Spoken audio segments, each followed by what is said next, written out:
To be honest, that's about as good as we can hope for, right?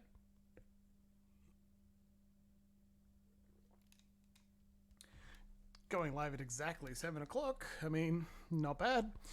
It's funny. Maybe I'm almost expecting. Hello, Corey. Good to see you. Now, we had no time pre-stream because I had to mess about with a couple of things, a couple of settings, and figure out what's actually going on. The sound is much lower than it was before, which is interesting.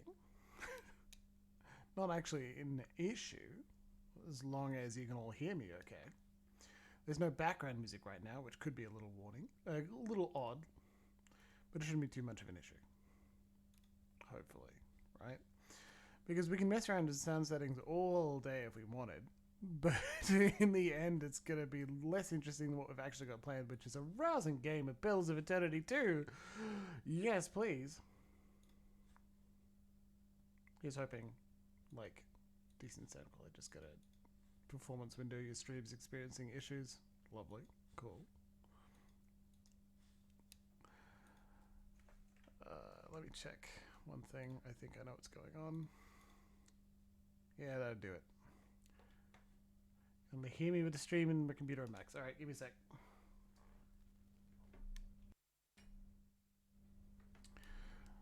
Okay, so we turned up the gain a little bit and I'll speak a little louder and hopefully that should help.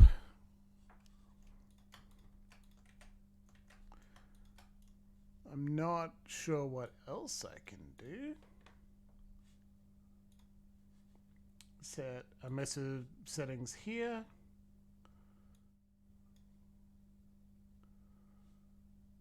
And let's see what else.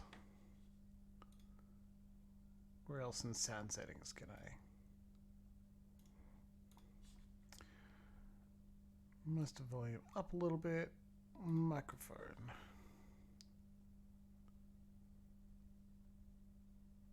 Hope it's not you, buddy. No, okay. Take a quick look.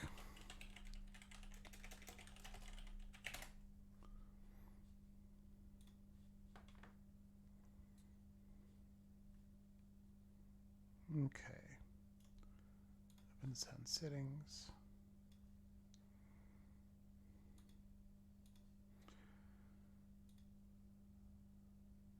Audio codec, device properties. There we go. That'll be. Okay, that will be the problem. The microphone volume was dropped to 50%, which is not at all what we want at all. So now the gain is just a little bit above normal, and we should be back to an audible Jimbles standard.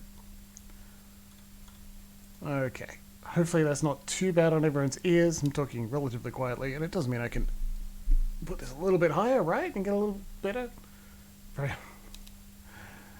Very much audible. Yeah, that first second maybe blew out the ears of someone before I flicked the gain all the way down. Sorry about that.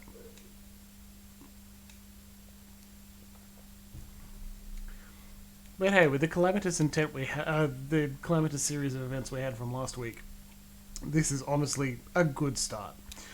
While I mentioned it briefly in Wednesday night's stream, so it's worth going back and taking a look and seeing perhaps the Final Fantasy IV playthrough to get a brief talk about how we were let down by storms and highly variable internet going up and down occasionally in Canberra.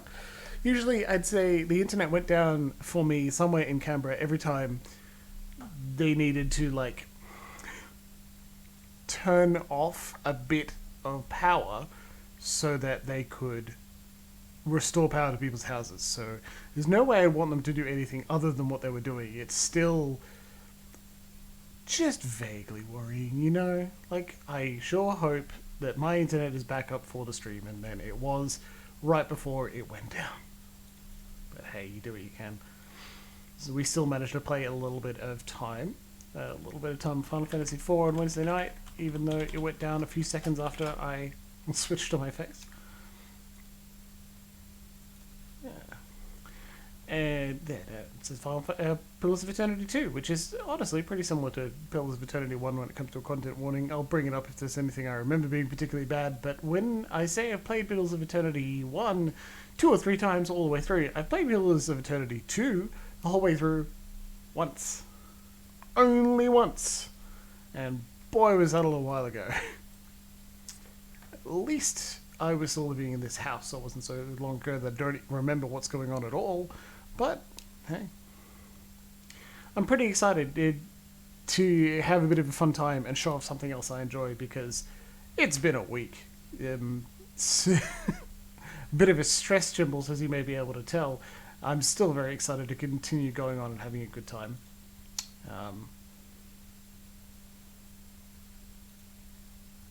So, as it's 7:05, like, I'm going to click this button.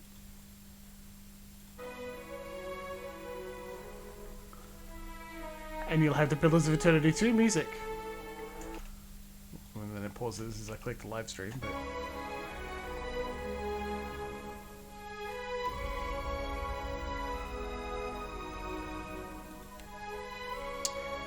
So,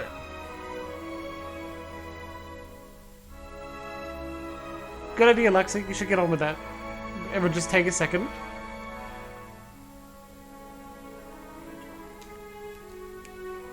It's warm and humid today, so I suggest everyone get a lot of drinks. We're going to be sweating, and it's not going to help us get any cooler. So, have yourself with a nice cold cordial like I do. Or even a big bottle of water, which can help. So, first off, this is the Pillars of Eternity 2 start screen, right? And it's noted that I've got the base game and a bunch of free DLC and the 3 expansions. Now, when Pillars of Eternity had, like, Winter's March Part 1 and 2, and that's all, here we have three separate sections that have very different themes. I've got the news bar that doesn't add a lot. If you're curious, this one here, patch 5.0 in the Return of the Ultimate. 5.0 is considered the end of Pillars of Eternity. Like, they're not going to do any more patches except maybe a bit of cleaning up if there's broken features or bug fixes. They're not adding anything more. They added turn-based, and Josh Sawyer's like, here's a short video of a challenge where I'd like you to beat the game with just the Watcher on Iron Man, so one save at a time, that deletes itself when you die, with 8,000 degrees, I'm sorry, Larky, with these challenges. Triple Crown, Expert, Trial of Iron, Path of the Damned, level scaling up, you can't get other people, and all of these god challenges. Aethys, complete each critical path quest by specific dates or the game ends. Galawain, beasts gain random powerful effects. Troogs! It's okay, there's a bunch of me messing about with sound. We're now looking at pillars. Good to see you tonight. Berath's challenge, any player that's knocked out for over 10 seconds, or 3 rounds in turn-based, is killed. You can't flee. Magrin, the game cannot be paused. In turn-based mode, party turns pass automatically after 10 seconds. Abaddon, equipment will degrade over time and must be repaired via the enchanting device. Scion, -7 meters fog reveal radius at night and indoors, and held light sources increase fog, so you've always got to be holding a torch at night. Ondra's challenge, storms in the Deadfire are numerous and more dangerous. Ships in the Deadfire are more experienced and sail faster in pursuit. Rymagan's challenge, food items spoil after a certain amount of time. Hylia's challenge, Vela follows the Watcher and must be kept alive or the game ends. Warwick's challenge, per encounter resources become per rest. And while party health no longer regenerates between combats, while camping, only prepared meals will recover health, injuries, and resources. Whale's challenge, almost all numbers and stats are just hidden. And the ultimate, Requires all DLC. Activates all challenges. Disables cheats, mods, and Berath's blessings. Must defeat all major enemies and bosses in battle, or the game ends. These are the opposites. Stream may be lagging a little bit. I am actually getting that as a notification. Let's see what I can do to fix it. Sadly, I've got to close a bunch of things, but I don't think anything in specific is causing that.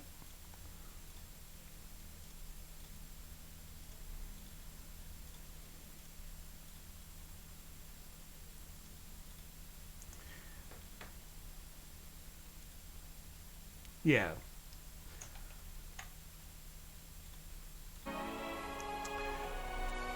And I bring up the ultimate because there has been 12 people so far. As far as I know, only 12 people have successfully completed the game under these requirements.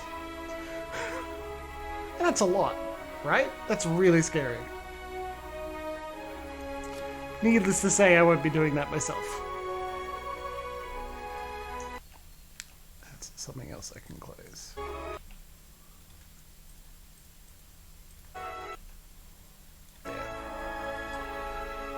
Oh, hey, Garfield Cart.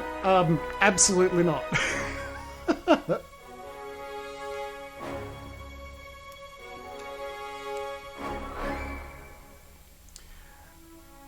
Not really, Troogs. Luckily, there's also a little symbol when a choice is made available by something you did in Pillars. In Pillars 1, and I will keep that option on.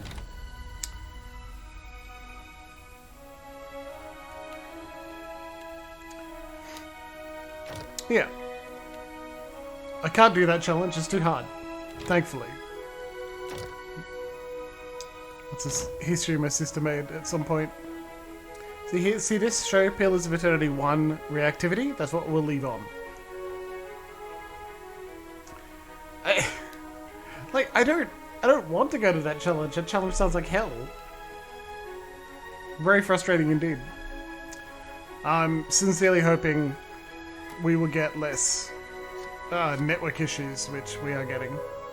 My apologies about that. Do it for charity. Ah, yes. Watch me die and restart over and over for your own amusement. Big heads. I'll turn it on in-game because it's not a setting I'll leave on for the dramatic moments. We will use the same character. This is the return of Slam Shadows. What I will do is turn on Hylia's challenge. Because Vela is the little Orlan girl we rescued from being murdered and slaughtered. And this one, worth it. You get slightly higher experience for having these on. So I'm going to leave Hylia's challenge on. I'm going to choose real time with pause. We'll start with relaxed. We can change this as we play. Yeah. We're not going to turn Trial the Vile or Expert mode on. We don't need that. But I will look at the Berath's blessings. Now, hey chat, this is the first choice for you to make in Pillars of Eternity 2, even before Slam Shadows is back. We have 84 points to spend. Vela cannot go in the backpack. She is a companion character that follows you around. Doesn't take up a slot, thankfully. But you have to keep her alive. She can be hit by AoEs, she can be targeted by enemies, and she can die. And if you do, game over. Load game. It's not that bad. She is targeted as well. So we've got a series of blessings, a total of 84 points to spend on things. And I'd like everyone in chat to help me decide which ones we're getting. So, first two, money. Get extra money. To keep that in mind, maybe we want extra money. This is a good way to just get the last few points as well. 12 points. Start at level 4. Once you complete the prologue, you'll immediately be level your party up to a higher level. That's good. That's not amazing. I'm teasing the dog right there at the end. Because I'm pretty sure we're going to get it. Bonus attributes. Begin the game with inherent bonuses to Might, Con, Dex, Intellect, Perception, Resolve. Just make Slam Shadows better overall. I love this one. Begin the game with the entire world map explored. Less useful than it sounds. Your class grants double the normal skill bonuses. Good at the beginning, not great by the end. Begin the game with 5 quality weapons and armor. Begin the game with a Stormwind Sails ship upgrade. Cool, not amazing. Begin the game as an expert ship captain. Unique item vendor. A vendor who sells magic or unique items will appear in Port Mahe. These items will be offered at very reasonable prices. That's good. Begin with the infamous captain passive, as if you had survived a mutiny. Yeah. I don't know how to fix the lag without restarting the entire stream. The next step would be to do a purge of the network, just drop off any devices. Oh, okay. Well, if it's that bad, and I agree that it's important, I will... No, it's not on your end, it's definitely on mine. I'm getting warnings about it. Let me see what I can do. 5 minutes ago. So I've got something 5 minutes ago, but nothing earlier than that, after I closed a bunch of things. What I'll do...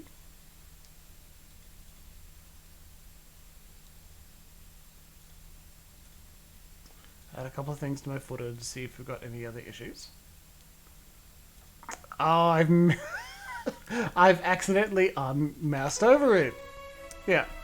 So I select that one already. It gives you an additional pet, because in Pillars 2, the pets also give you a small stat bonus. And this one is, do you want Edér to also have a pet? I'm like, yeah, of course we want that.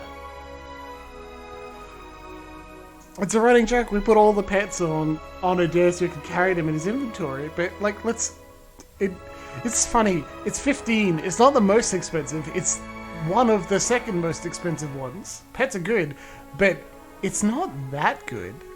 It's not as good as all crafting and currency and enchanting currency costs are reduced. But it's also giving Edér a pet, and everyone wants that, right? So, I think we'll click it. I think this makes it much harder for crew members to like not get to not mutiny on you as hard. Pockets are filled. Like when you're looting people, you get more and rarer items. 3 unique and veteran sailors become available for hire in a Kraken's Eye tavern. And lastly, a mythical address stone appears in the prologue armoire. So now we've got 69 nice out of 84 points left because we have Could I pet him anyway? Which is Edér gets a pet slot. I think that's pretty important. Shall we also have a mythical address stone? Do we want some money? If you have any opinions on something you want me to click or read out again, let me know, chat. Otherwise, I'll start making decisions.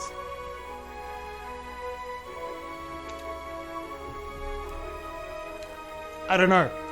First time you play through, you don't have a lot of Berath's blessings. Unique and veteran soldiers, that's a good one, dead man.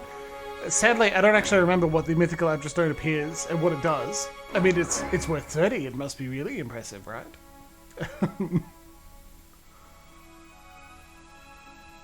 Could be sorely boring. A lot of these are sorely boring, right? You get money, start at a higher level, even though you will definitely hit the cap. Ah, yes, the keep. We no longer have a keep and we won't get one. We have a ship instead. How we get the ship is explained very quickly. Don't worry, we'll get to that. Stone, pet, loot, attributes. Well, I love the attributes. Just making Slam better so that we can use our stats in dialogue. Very good idea. Skills and attributes, yeah. So, stone, pet, loot, attributes. Skills attributes. Stone, pet. Maybe that. Skills, attributes. Pockets. We could drop the legendary crew and get the pockets. Attributes. Ah, crap, you're right. Never mind. How dare.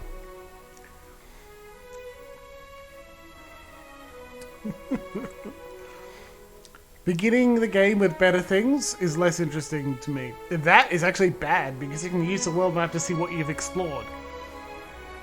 It's like the shrine from Diablo that's like, wherever you go, there you are. And it reveals the entire map. You're like, great, now I don't know where to go. Thanks.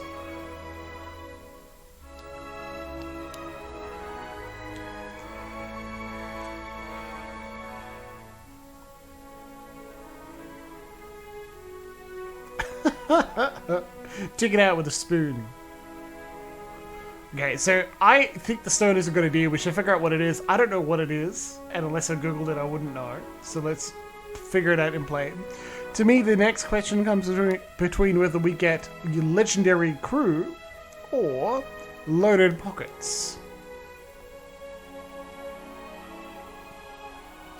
Because loaded pockets of, when we're looting people, they have more and rarer items. That's good. We love loot. Still say crew over pockets. That's true. You got a decent point, Dead Man. What does everyone else say?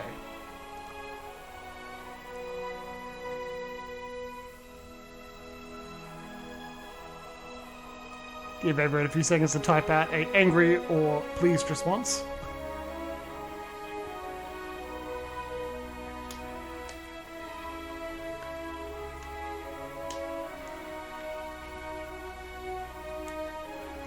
There is more interaction with the crew on the ship, but not as much as full companions, that's for sure.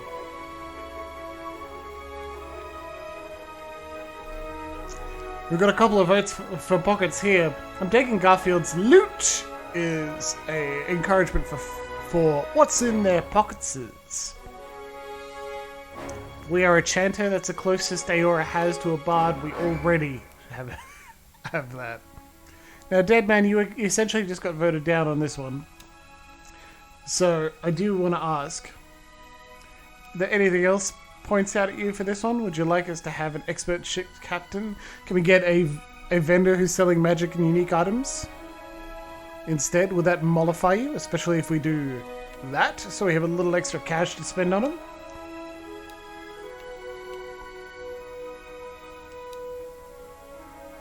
Only dwell on it, no other real choices. Okay, that's fair. I'm so sorry to disappoint you, my friend. Then I will make an executive decision. I want the vendor. Begin the game as an expert ship captain, which I don't hate, that's for sure. It's just less fun in my eyes. We'll do that, though. Not starting the game with any extra money than normal, but that's fine. It's also mini coin stack for telescope, and you can use all the points up. I like that. The neatness of using all our blessing points. Yes, please. To be honest, we don't need the money at the beginning to buy the cool stuff in Port Mahe, even though Port Mahe is early. We can return to Port Mahe to buy these unique and interesting items. So, I think this is good. We're beginning the game as an expert ship captain, which may not be realistic, but it sure is satisfying because Sam Shadows knows what he's doing. Let's give this an accept, not dwell on this too long. The loot will give extra money. Alright everyone, it has been 23 minutes since we went live on tonight's session. Let's give this a go. I'm gonna hit the start game button. Welcome to Pillars of Eternity 2, Deadfire.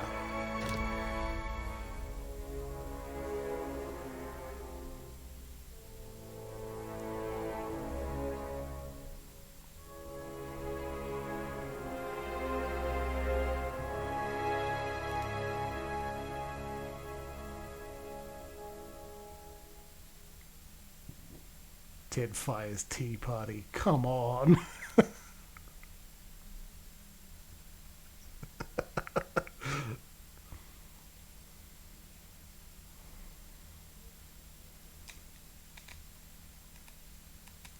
got a loading screen.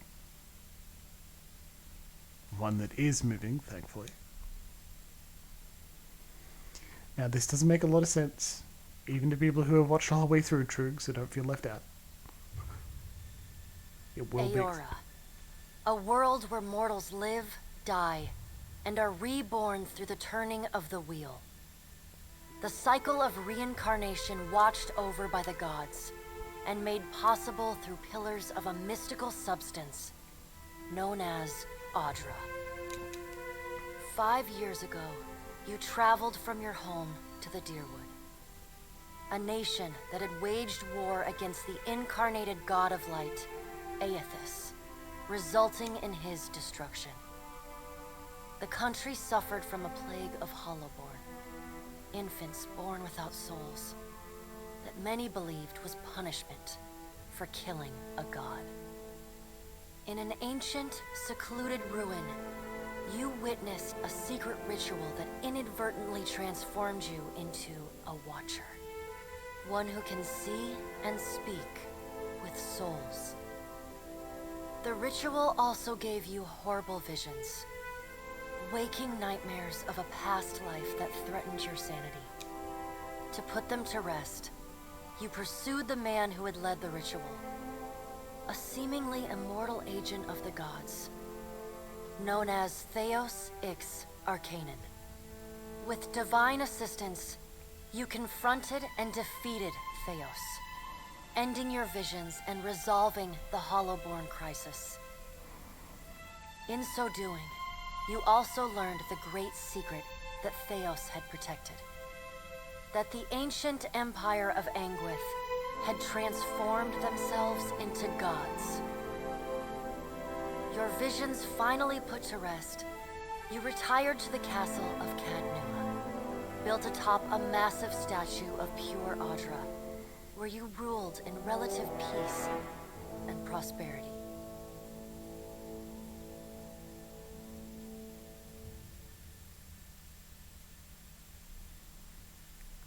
Dot, dot, dot.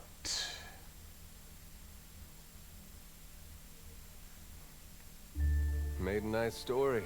You fixing up that old keep? Lifting the curse? Must have told it 100 times. But something got to gnawing at me.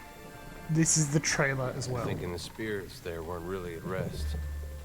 That maybe the gods weren't finished with us.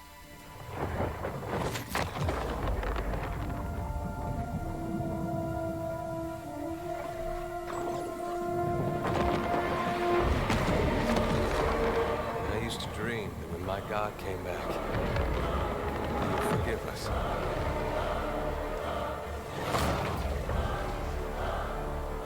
Last the trouble with dreams. Sooner or later, we all have to wake up.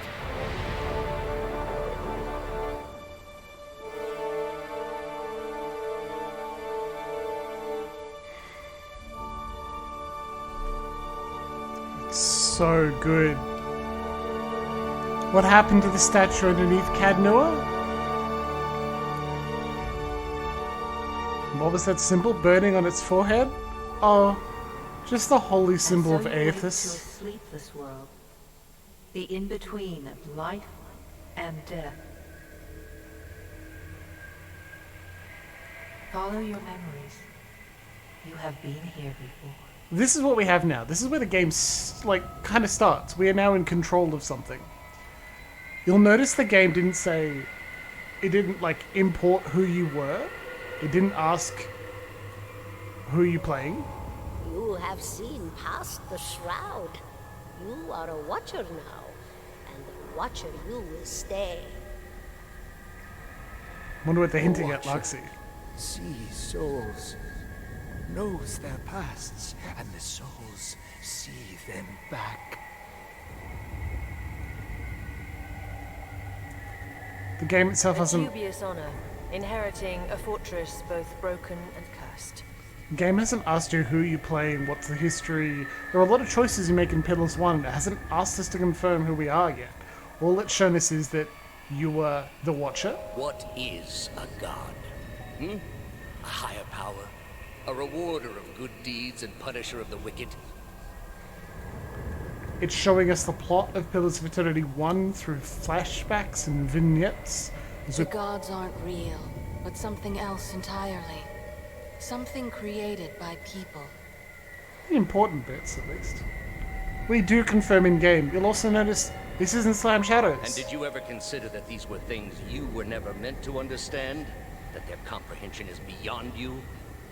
Currently, all we are is a soul unbound from a body, drifting on a plane of soul energy. Let the world see.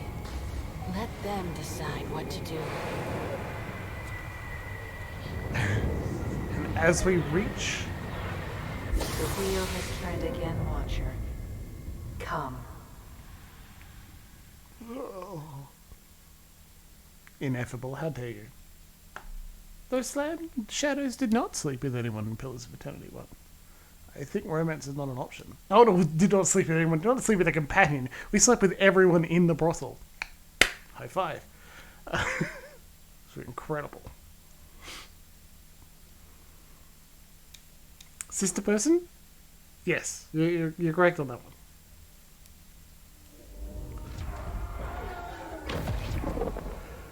An aged dwarf shares this strange floating platform with you. His face is creased by so many wrinkles that his features lie buried amid shadowy pockets of skin.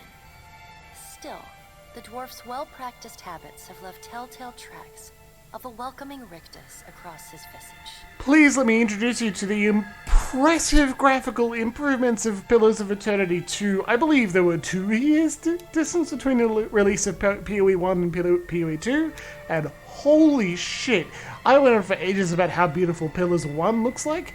Look at the model quality on this dwarf.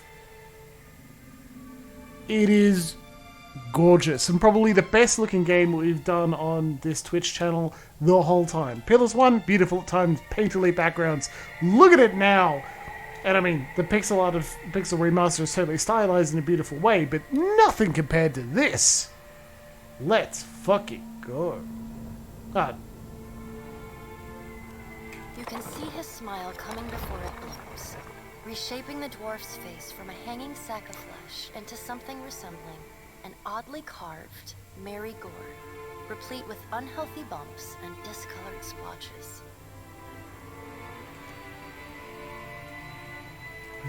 The usher, an aspect of Berath, helps us through the door.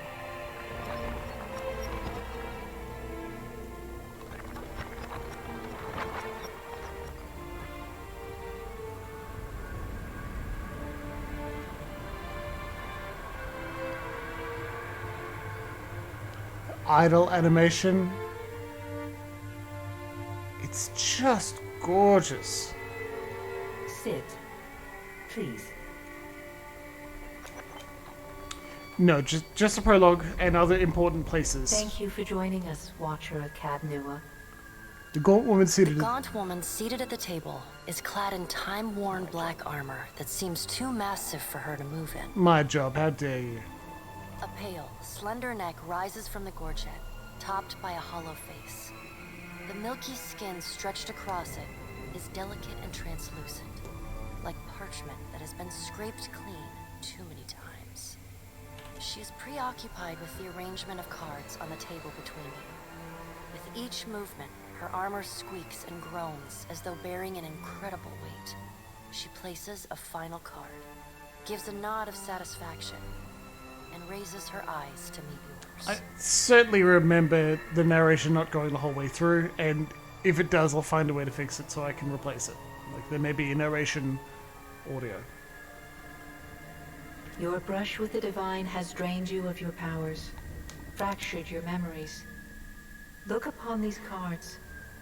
They represent the courses of your life. You alone know best how they flowed. Arrange them to fit what you remember. Examine the cards to choose your legacy. Click! Which one would you like to choose? These are the histories you can choose from a Pillars of Eternity one. Or you can click the import PoE one saved if you want to play the same character you did before. It's fine. But you should. I'm kidding. Divinity of Death and So it has some of these pre-built histories, which, you know, good if it's a sequel, but some of them pretty good. Benevolent Soul, you return the lost Holyborn to the children. You pledged to Hylia to do that. You were kind and merciful to people you encountered, sympathetic to their pain, charitable to those in need. And, like, not specific, but it helps. Fair and balanced. You return them to the souls to the wheel as he's pledged to Berath. Most other choices were judicious and balanced, tempered by rational thought and fairness, rather than sympathy or emotion. Survival of the fittest. Strengthen the Deerwood as you pledged to Galloway. Other choices were made to strengthen you and your allies while punishing others. Dark times. Consign the souls of the Holyborn to oblivion as you pledged to Remagand. You left a wake of physical destruction and spiritual annihilation where you went, seeking to bring a final end to all things. Keeper of secrets. Pledge to consign the souls of the Holyborn to oblivion as Remagand requested, but you ultimately gave the souls to Watcher. You supported maintaining the god's secrets as well as your own. Now this one, option 6, is mainly here for the meme. Everything bad. You did everything wrong. You pledged to do the bidding of every god, then scattered the souls of the Holyborn to a random location. You got every companion killed. You got the worst outcome for every quest. If there is a mistake you could have made while resolving the Holyborn crisis, you made it. Pledge to do the bidding of every god, and then saying, fuck it up, has consequences whenever you pledge to do something for the gods and then do something else, and then you're like, you fucking idiot, don't do it. But we will take Slam Shadows. Does everything appear to be in order? Yes. Actually, hold on. Remember how I said I played through with other characters? That was my first play in 2015, where I played through as a human barbarian. And in 2018, I played through as Ruiath, the human cipher. Just thought I'd show you. Appear to be in order? Chloe is my sister, like my in real life sister. She manually create. You can manually create a history of the important decisions, like you can in the Mass Effect 2 import for PlayStation 3. Oh, sorry, Troogs. I don't know what it is, but I'm glad you asked. There's probably at some point where I was like, hey Chloe, you should definitely play this game. Good. Welcome to the Beyond. I am Berath. One half, anyway. She points a finger in the direction of the dwarf who led you here. Though the movement is slight, her gauntlet squeaks like a rusty hinge. The dwarf's rictus returns as he nods in the woman's direction. The gods offered you boons in exchange for resolving the Holyborn crisis. What did you do with the souls? So this is another point where they're like, you make this choice after it makes the final save. So what would you like it to be? Well, we sided with Berath. We vowed to aid Berath. We ended up returning the souls to the wheel, which is what Berath wants. Tell me, do you remember when we last met? And here we have that sign that says, this is a result of choices you made in Pillars of Eternity. We're still able to say, yeah, in the Hall of Stars, and yeah, I pledged to do your bidding. We can also say, I don't remember. And though you could have broken your pledge when you defeated Thaos at Sun and Shadow, you did not. Admirable. If we said something else, it should be like, you also pledged to do this and you didn't do it. Or you also pledged to do this and then you did. She delicately places a card on the table. A bell in a tower. Her fingertips slowly drag away from the card, faintly creaking as they retreat across the table. You're certainly right, Loxy. At points, it's like, we're going to have a ship combat, and then another ship combat, and then another ship combat. But here, at like big story moments, yeah, it's intense. You had need of the gods once before. Now it seems we have need of you. The being that occupied Nua's statue beneath your castle was the dead god, Eothas. Of this we are certain. What we do not know is what his intentions are. Though Eothas stole a large fragment of your soul, You were strong enough to survive the onslaught and enter the in-between. The in-between refers to the shadow world that souls briefly wander after death on their way to the beyond. It's been described as a hazy landscape, empty but for the glow of other souls, Adra, and Watchers. This is a space that Watchers peer into when they observe and speak to lost souls and soul fragments. Even the gods cannot reach it. You and he are still connected. He has chosen a body made of living Adra, perfused with the power of thousands of souls, including yours. It should be little difficulty for an experienced Watcher to find him. Am I dead? No, but neither is your body truly alive. Your lungs draw breath, your heart pumps blood, but your flesh is as soulless as a hollowborn. That is, until I return you. She delicately places a card upright on the table. The art depicts souls flowing out of a pillar of Adra. Well, I'd like to find him as much as you would. He destroyed my castle and killed who knows how many people around it. I know. It is my business to know. 322 in Cad Nua and your surrounding lands. Their souls remain in Aether still. You have the power to save them. Serve me and I will return you to your body. Or don't, and return to the wheel. Okay, so I just want to highlight something for everyone. If you say, I'll take the wheel, you are reborn into the body of a cat, and the game ends.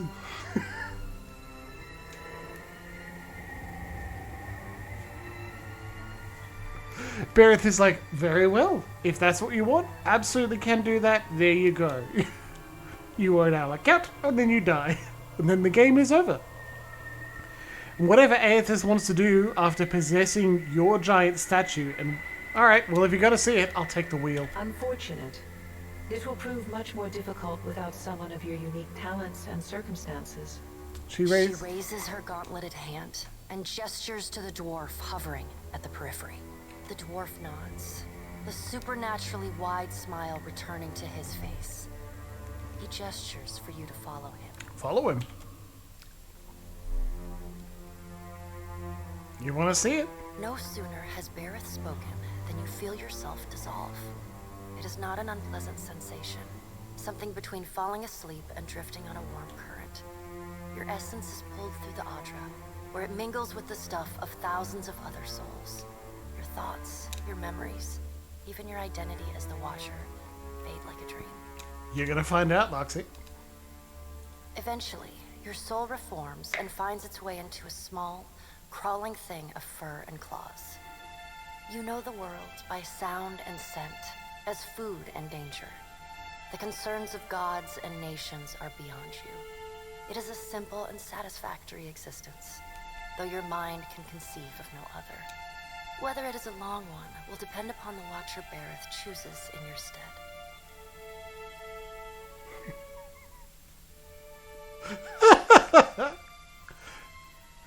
God. Are you gonna play the credits? I bet you are, right? You sassy bent. No? That audio skip. Yeah, it plays the credits now. Amazing. Anyway, if I click continue, which save does it load?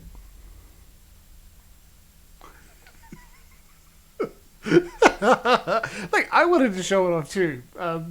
If only to say, remember how often I was like, I like it when a game offers you choices that are not good and makes it clear that they're not going to be good and you do it anyway, just to see what happens.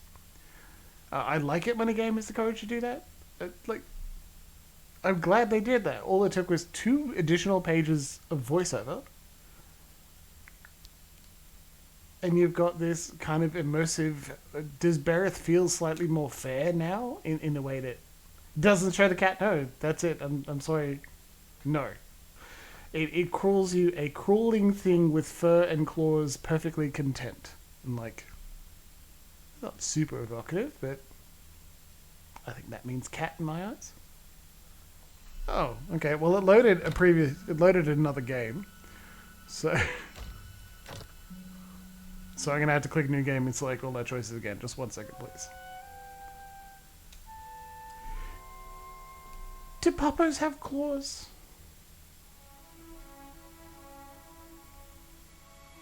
It's a very specific question, I'd say.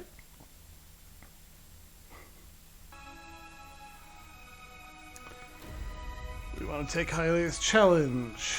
We want to go real time with pause. We don't want to go turn based. We want to go relaxed with Berath's blessings of that one and that one and that one and that one and that one and that one. That wasn't right. Yeah, expert ship captain. Click accept. Start game. You don't want to click skip intro. That skips the whole thing. That would be bad.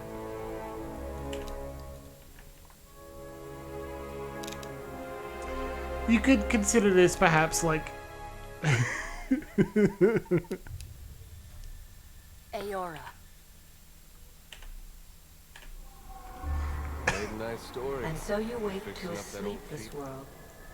The in-between of life and death. Edér, come on, man. He's telling the Follow your opening memories. trailer at the You have beginning. been here before. You have seen past the shroud. You are a Watcher now, and a Watcher you will stay. I could give Trix the opportunity to hear these again. Sees souls, knows their pasts, and the souls see them back. The skip intro doesn't A just skip dubious this part. honor, inheriting a fortress both broken and cursed. The skip intro option wakes you up on the ship immediately. What is a god? A higher power? A rewarder of good deeds and punisher of the wicked? I don't know, Thaos, what do you think The of God gods is? aren't real, but something else entirely. Something created by people.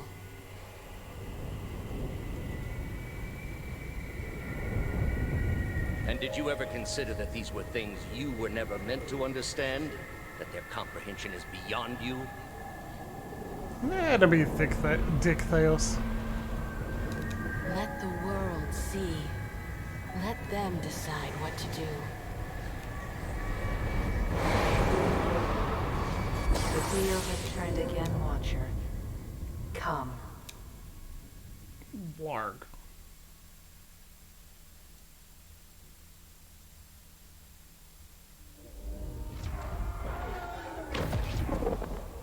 An aged dwarf shared. You can. It's also going to be faster without me, like, talking about how much I love the graphics.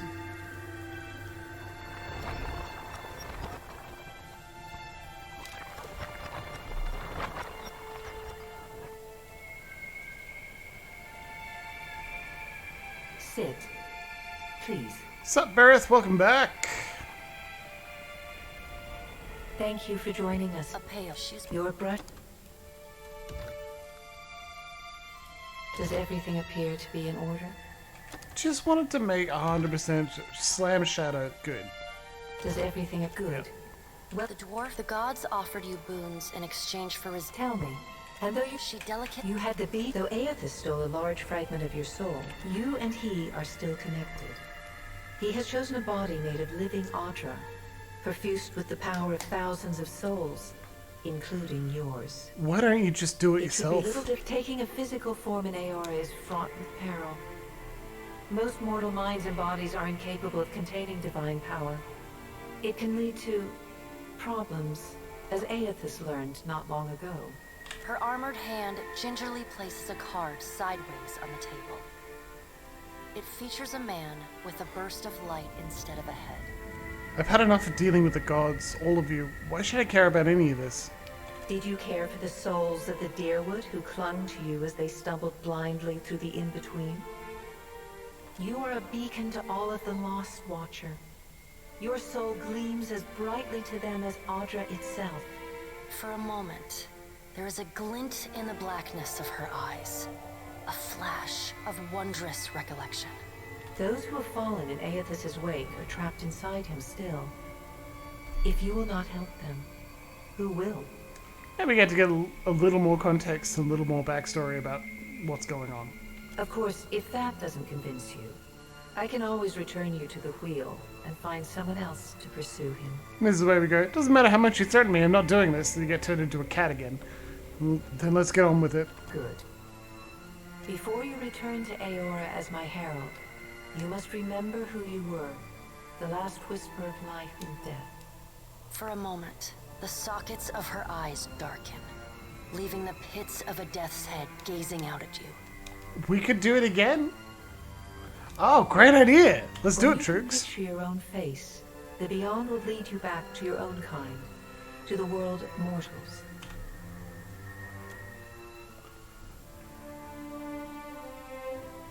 Good job, Loxy. And now I'm like, oh, well... we should import Slam Shadow. Oh, that's not how it works. Why doesn't it work that way? Because the game itself has gone through some changes. The game engine, first off, looks so much better.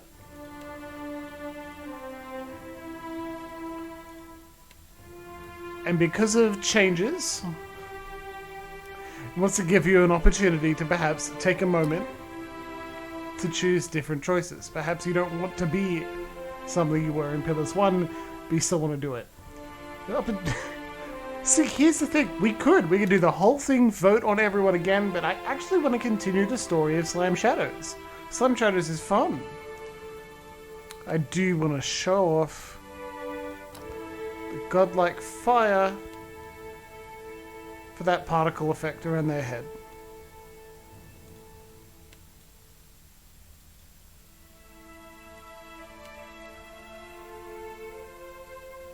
Scrutable death godlike. Slam's definitely got to be an all-in.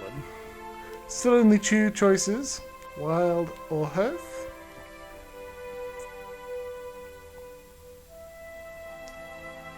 All-in. Like third halflings, essentially. Distinguished from wild Orlins by their less hirsute faces and bodies, Hearth Orlins generally receive less negative reception from other kith.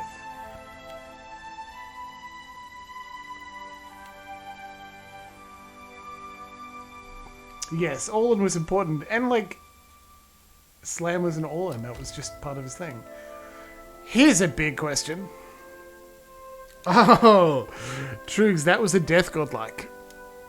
And what, godlikes appear randomly scattered throughout the regular races, and they are influenced by a particular divinity, one of the gods.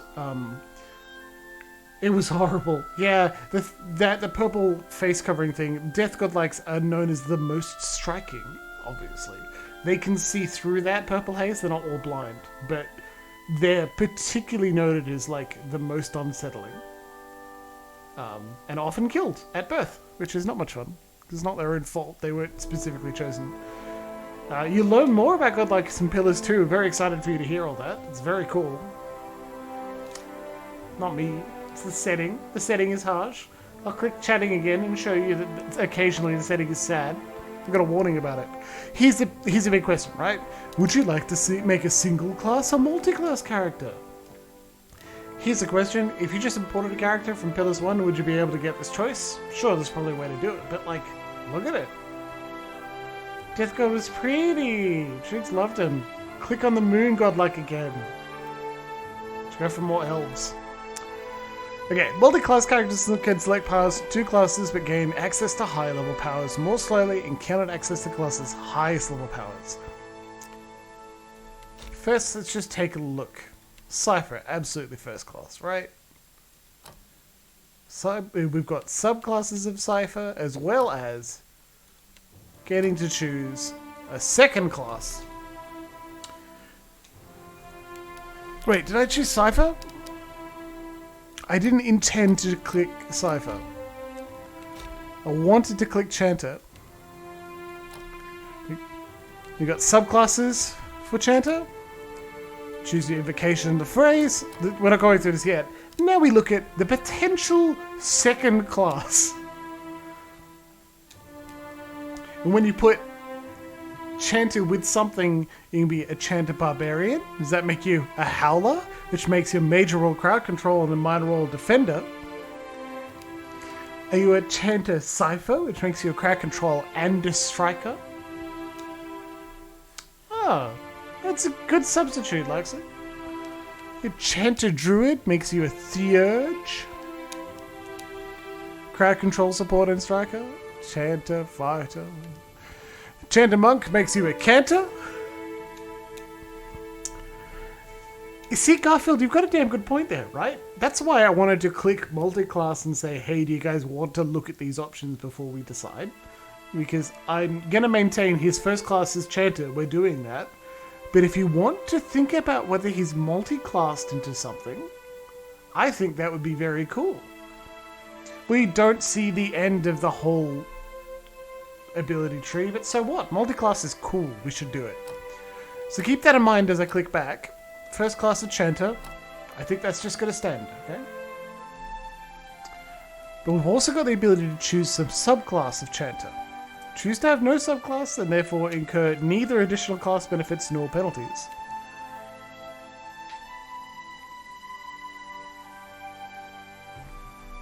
Beckoner. You get twice the number of creatures when you summon, but your summons are smaller and reduce health and durations, and they cost an additional phrase.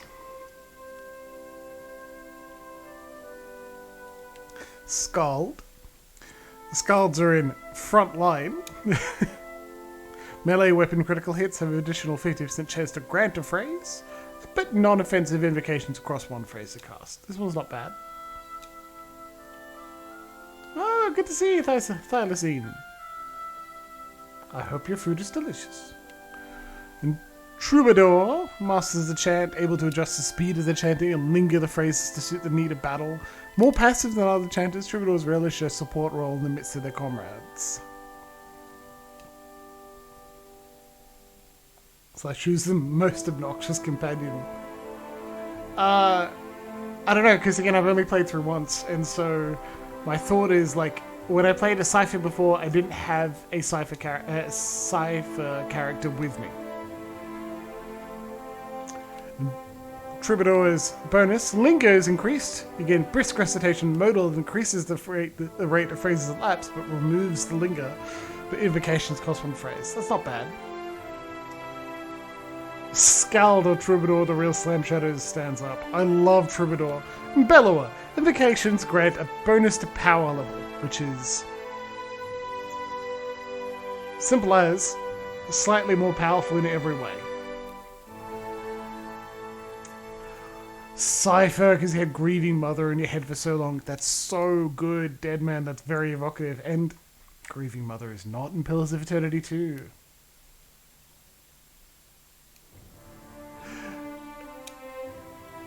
Chat radius is reduced, which is funny because Bellower is like louder, right? Their tales better resemble a collection of ramblings and gibberish and coherent stories. I'm going to choose Troubadour because I love the idea that Linger just increases.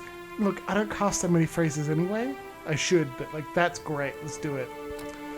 Okay, invocation. But Randy Darrett's ghost, he would not rest. Noise, extremely loud. Because stealth's been overhauled, so of course some abilities are quiet and some are extremely loud. Your Chanter. Troogs, we were a Chanter in one. Which subclass? None, they didn't exist. They overhauled the game to such an extent in the sequel that they introduced multiclassing and subclasses to every class. Ooh.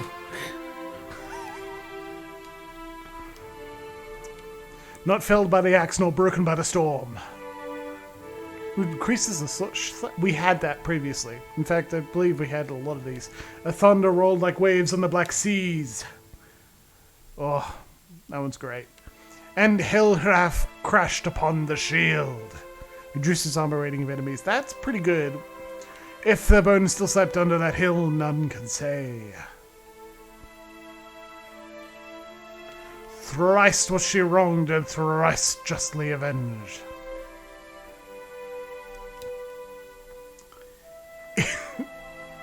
I'm excited to have different chanting phrases so that whenever we start battle, we don't have one of the same 3 options. That'll be good. I'm going to take Thrice, well, she wronged, and Thrice justly avenged. Next, Stride and Reflex. Nope. Come, soft winds of death. Oh, that's cool. Let's do that. Just deal damage and get healing as we go. Lava can be on seek. Lava ruby on seek. And here we have the second class options. I have preferences. I do.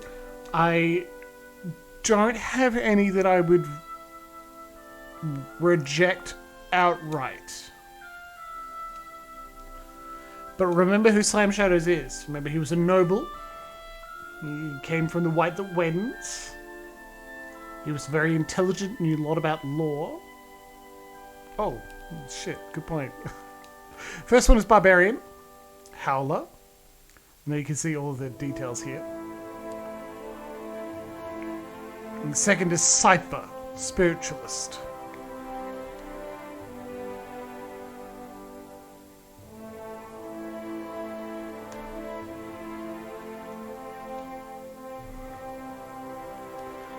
Druid, which would make us a Theurge.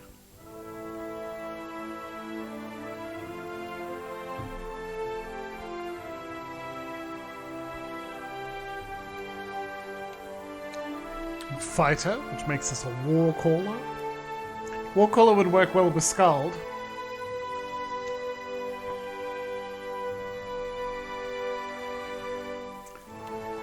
Canter.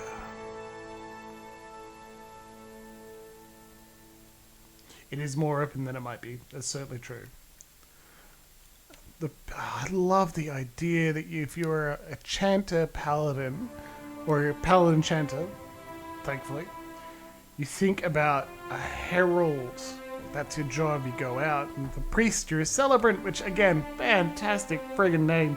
But I don't think Slam's got a positive enough impression of any of the divinities that he would pledge himself as a priest to any of them, right?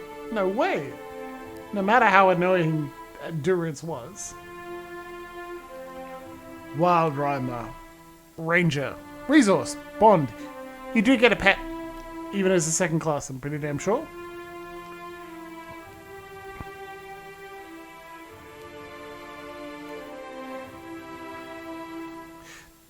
Yeah, exactly. These brackets, that second name, is essentially, if you are a Chanter mixed with this class, what are you by name?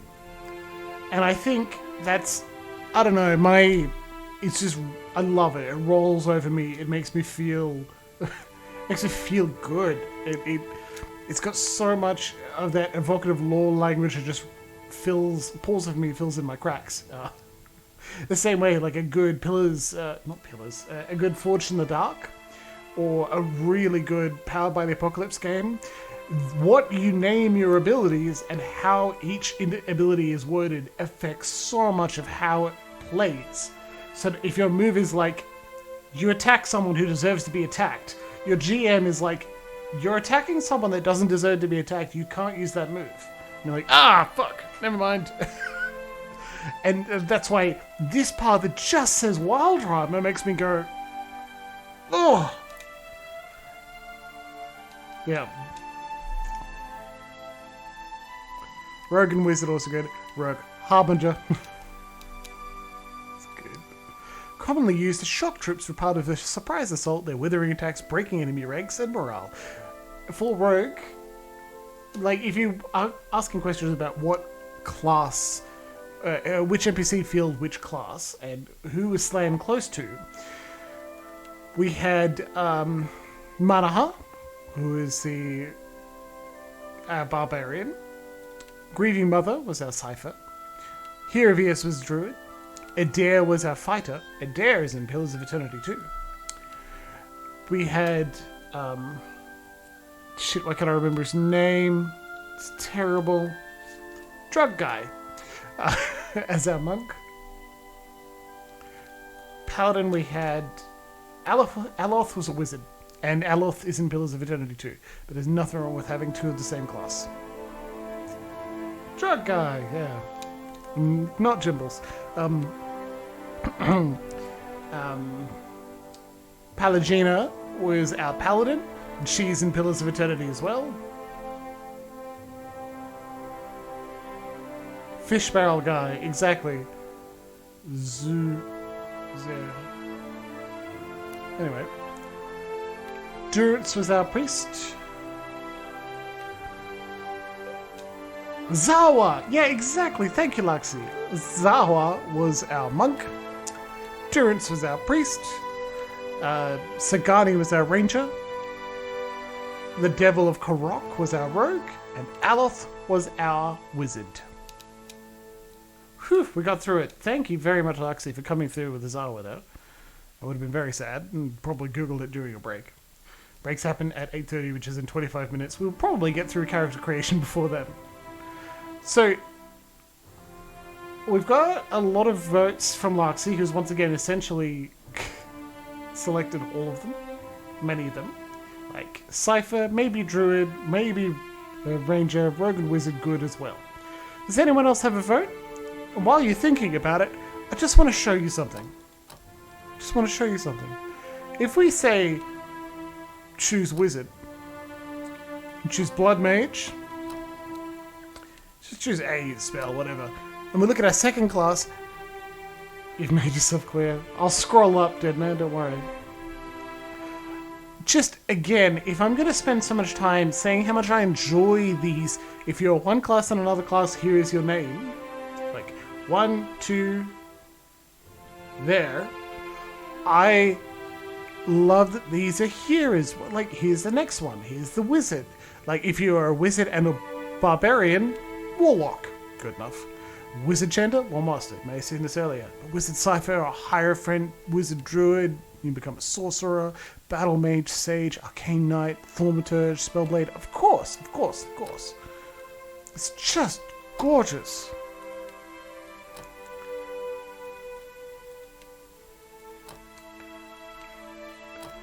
Rogue, barbarian, marauder, mindstalker, pathfinder, swashbuckler, rogue paladin, and you're a holy slayer.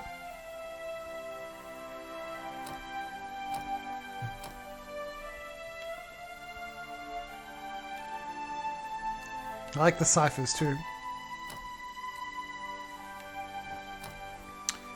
Rogue, cipher barbarian, and you're a witch.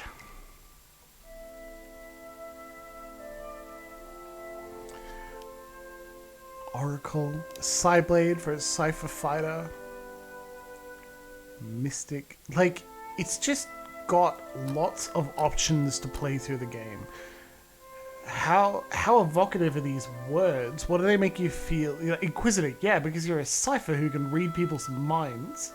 And a paladin. Where do you think that's going to go?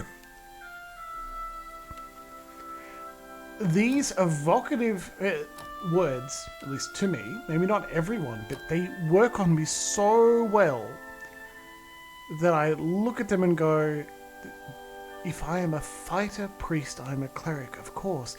It gives me all of these options, these ways to play through this game. It jumpstarts me on thinking about how I'm going to play this game.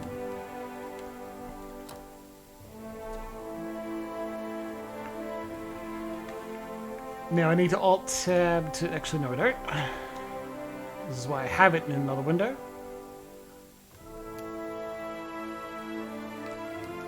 No, I can't. Thanks, phone. Music's going to go off for a second. Yeah, we got one vote for Wild Rhymer, which is very good.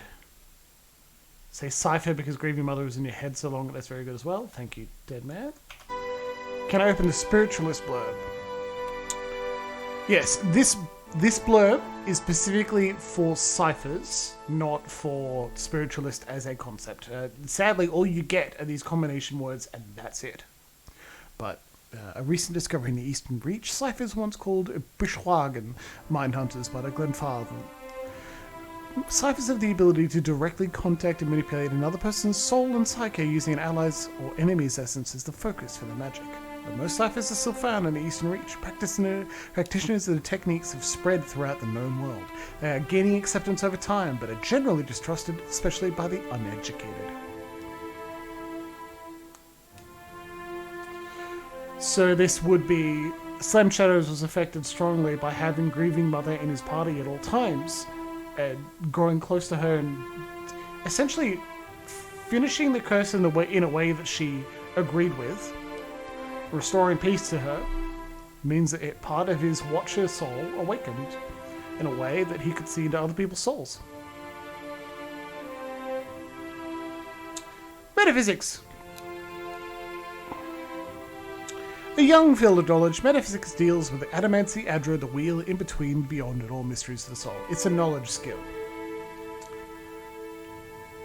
Conversations can be difficult to navigate. People can be evasive, lying, frightened, or preoccupied with other matters. Insight is used to empathize with someone and understand their underlying emotions and motivations.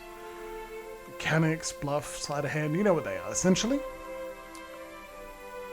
Yes, magic, but it is a knowledge skill. It's not used for casting. It's knowing about. You can be a wizard. While you have a bonus to metaphysics, you don't specifically have it at all times.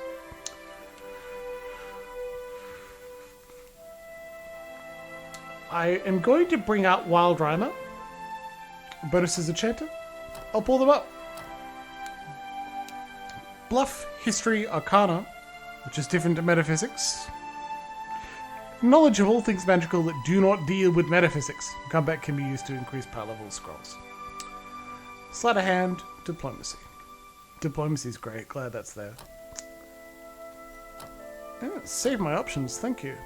I love it when games just think of that sort of thing. Like, oh, I'll be going back and forth, so if you don't change class, we'll save your options. Okay, what about something else? I think I'm going to click on Wild Rhymer, and then I will bring up Wizard.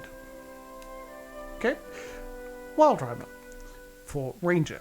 Rangers are warriors of the woodlands and masters of the hunt. Always partnered with their soul-bonded animal companions, they can be found in wild spaces all over the world. As their lifestyles often tend towards independence and isolation, it is rare for rangers to become an integral part of a large fighting force, though they are often employed as scouts or guides. Yeah, diplomacy, survival, alchemy, stealth, bluff. And this would be Sagani. Taught Slam Shadows several things over their adventure, and when she eventually returned home to live a very good life, he picked up some of her skills. Lawmaster. Loner doesn't make a lot of sense for Slam. It's true. It's also that, like, while we had a lot of pets, we didn't use one the whole way through, so is he really bonded to a particular animal? Who knows? Lawmaster. The masters of academic magic, wizards are the students of arcane traditions that stretch back towards beyond the boundaries of recorded history. Wizards are a highly organized group, often forming academies or guilds devoted to research and development in magical studies, and tend to favor environments where inquiry, experimentation, debate, and the dissemination of knowledge are encouraged. Many accomplished wizards eventually become known for their eccentricity, their egos, and their unquenchable interest in all things arcane and occult. Insight, metaphysics, explosives, arcana, and history. Like, I think Lawmaster makes a lot of sense. Slam had a very high lore skill in Pillars 1. He certainly liked knowledge and hung out with Elof a lot. He's also a pretty weird guy. He's pretty funny.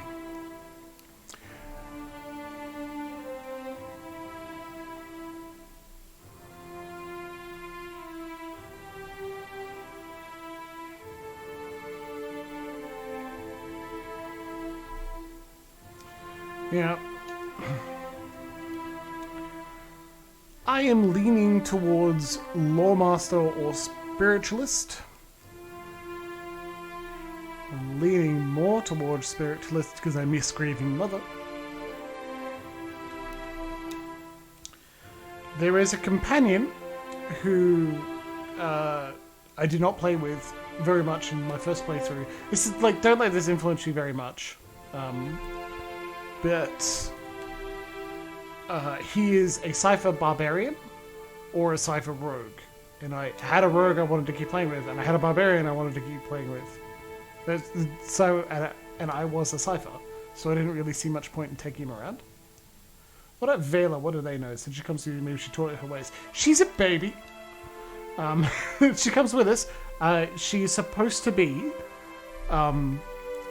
like with the challenge we picked up, Vela's only purpose is to be another threat on the field, like another victory condition. Lose this, you die. That's it. Right? Because it's your job. Hylia said, you look after this baby. And Slam's like, yeah, whatever. I mean, I only stole her. I don't know why she's my job now. Fuck.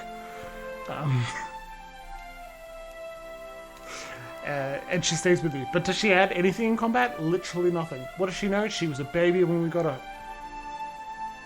Not a lot.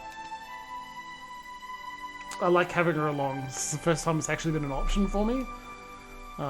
Because I didn't steal it on Ruath. Mind combat stuff seems almost distasteful. Slam ventured with... This is a good interpretation. This is Slam is your character as much as ours as well.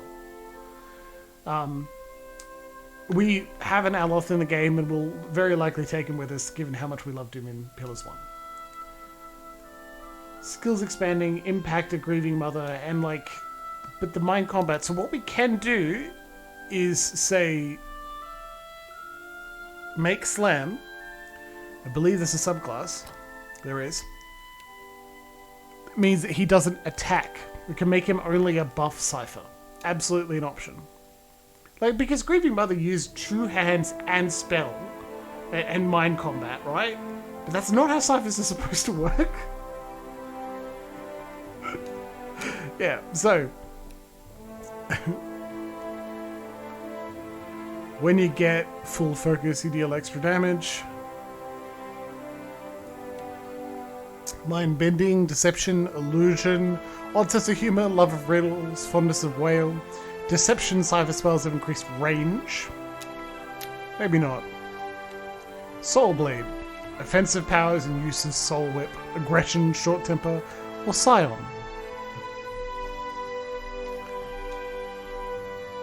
Yeah, like... It's just one additional layer of complexity to the game. Hey, you want to also subclass your second multiclass? You want it? That's fucking funny. But I like this one here. Scion. Often beginning as prodigal young minds that slowly unlock secrets deemed incomprehensible to even the wisest scholars. Their powers often require intense meditation, but can allow them to manipulate the conscious mind or move objects with incredible force. Gain Soul Mind. When free to focus... If you receive damage from an attack, this effect is briefly disabled, so you've got to be at the back. Telekinetic Burst. Within the target's mind, interrupting them and throwing back all nearby. Soul Whip. Deal extra damage. When attacking, you don't have it.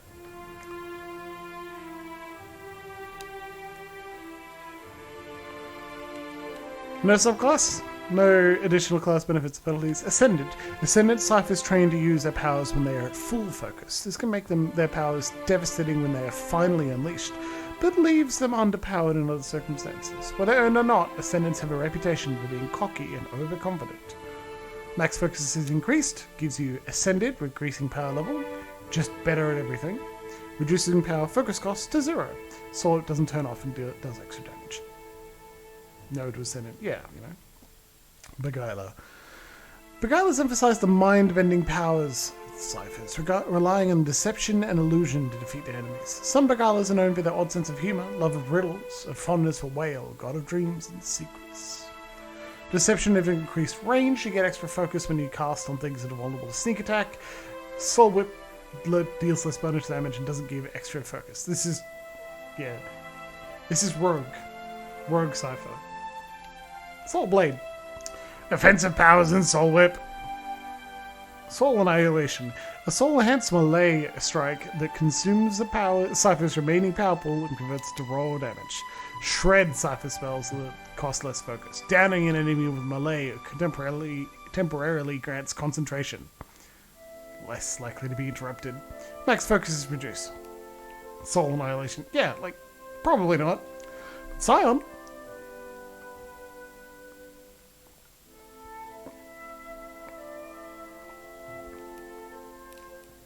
Let's go with Scion.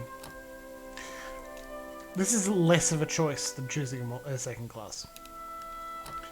If you choose Scion, we essentially don't deal extra damage on our attacks. But when we're in the back, we will passively generate energy and can do an interrupt and knock people down. It's also the closest with a hidden knowledge, intense thought. Very good. Electrical around, Tinder's grasp. Whisper of treason, just because, holy shit, it was useful. I think we need Whisper of treason.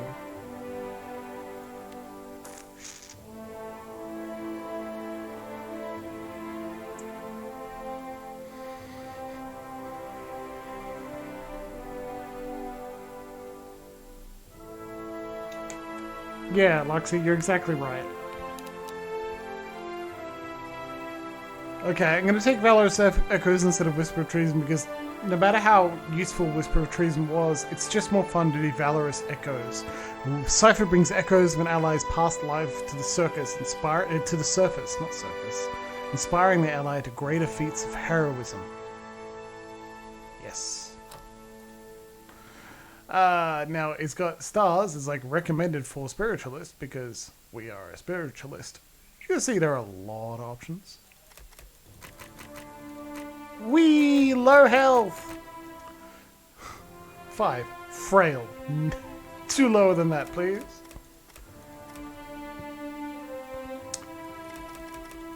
He was a smarty pants.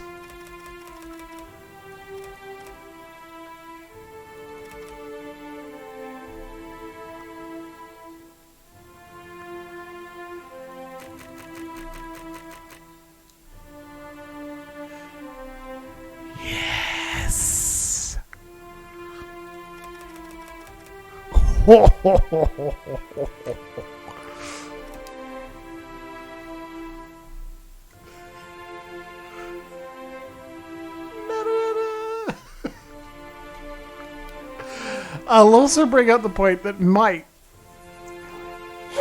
You would have negative 24% to all damage and healing. Ah, yes, that's true. It's overwritten by the face cam. Might, which is straight up give. The first one is might, just negative 24% to damage and healing. Just off the bat. Yep. But the resolve. He's nearly fearless. He's quick-witted. He's eagle-eyed. Good lord, we don't need that high perception. Just straight up, we don't.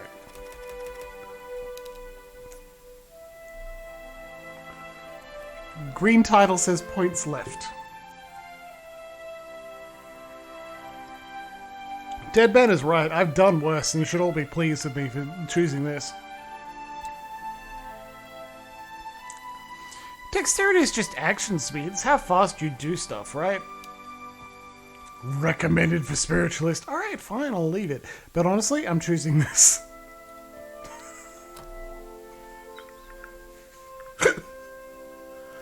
That's what we're doing.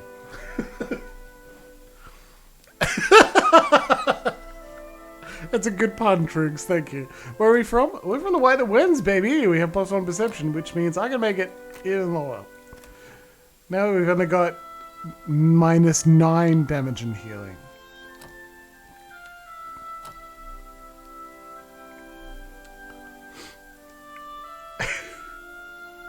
What's your job? Aristocrat. We are a noble. Still one from resolve if you think about a place. Okay, the top 2 jobs. What was your job? Aristocrat? Or drifter? Or explorer, hunter, laborer, merchant, mystic? We were an aristocrat. You lived your life amongst the nobility. Your days have been marked by lavish meals and extravagant parties. Your conversations peppered with talk of pedigree and bloodlines. Diplomacy, bluff, and intimidate. No religion, arcana, or metaphysics from this, my friends, no way. Well, I'll read out Drifter.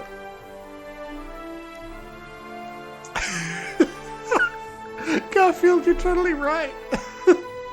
Yeah, look, if I If I was easily influenced by choosing the correct thing. Drifter is, you never quite fit in no matter where you go. Each new town is just a place to rest briefly before moving on to the next. You're more comfortable on the road, traveling the world. Yeah, cool, but no, we are an aristocrat. Now, what weapons are you proficient in? We also have an answer for this one. Slam used a arquebus or blunderbuss or pistol. He used a pistol. And at the end of the game, he was using a hammer. And I'm choosing pistol and hammer. Like, that's just how it goes. It also says pretty clearly, there is no penalty for using a weapon without the corresponding proficiency. Character is not proficient, only loses access to the associated mode ability. Right? Where a pirate, pistol is a given. It's also that slam... Yeah. He gets hammer because remember he's using Abaddon's Forge hammer? At the end of the game. It's just something he had. I love that it picked up the portrait.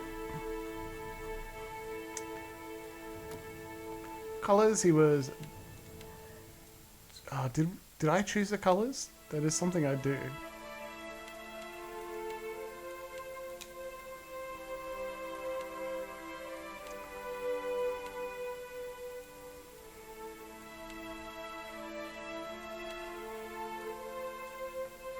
Yeah, color can change.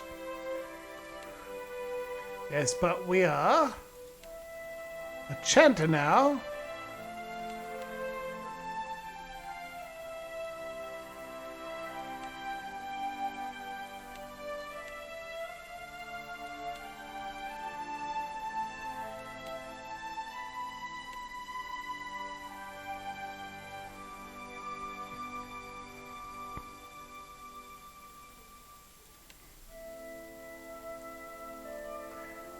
Dore will adjust his hair, but the hair color should be appropriate, right?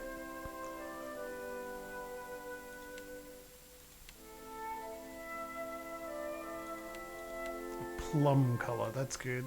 Let's do that. Hello, my name is Slam Shadows.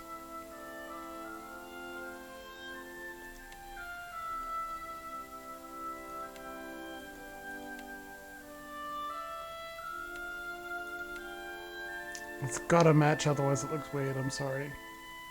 It's not quite that light. Not quite that dark.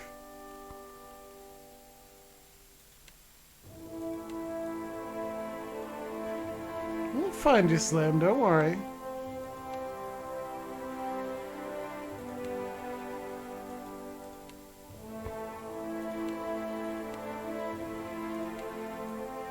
I like that.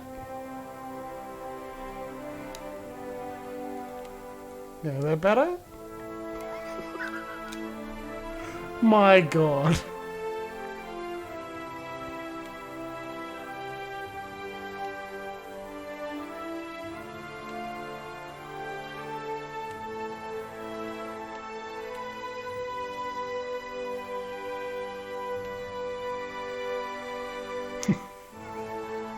Wearing a onesie, how could you? That's the darkest brown you get. Sorry, Orleans. Your eyes are brightly colored. Too close still. One purple item.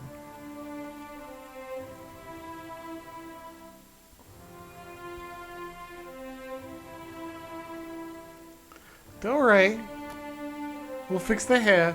Remember how there were like 4 options for hair and face in Pillars 1? I'm glad.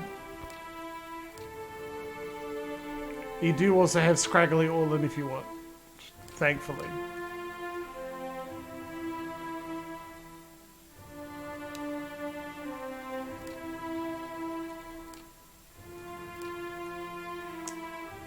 Careful, do not show Dead Man, he'll want this immediately.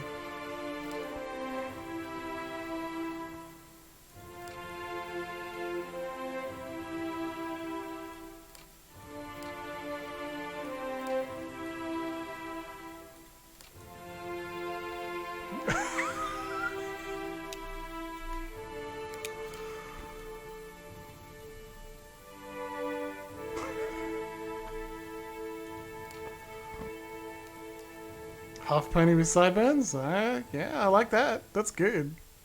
Zoop. Yeah, that's my favorite so far.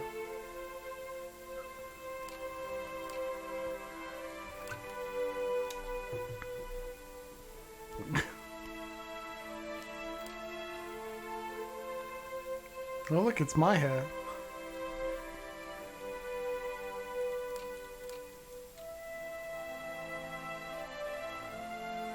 This one then, huh?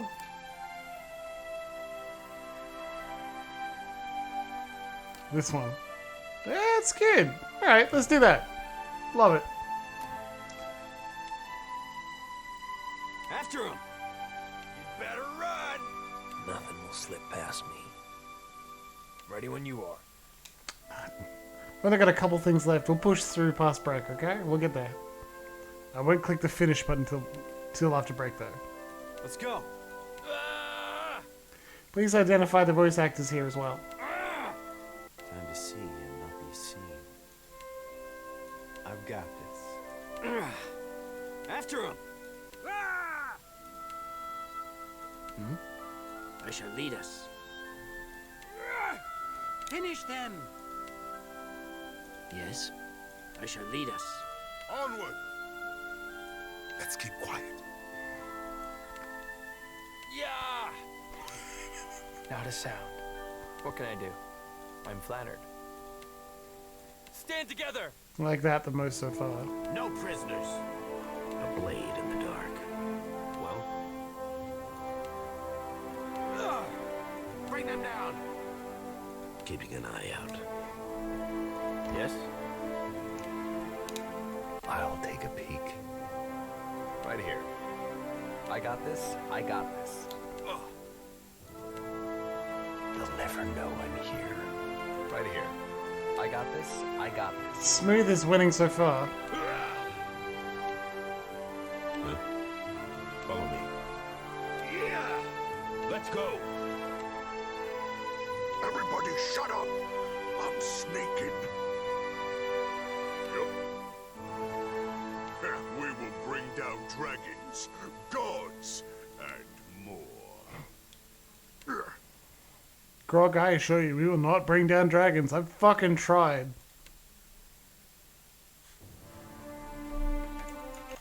See, music down. I can't adjust music right now. Sadly. I can only adjust my voice versus the game, and I'll turn down the game's music later. Sorry. Time for some good old-fashioned ultra-violence. I'm right beside you. I'll teach you a lesson. No, she's smooth.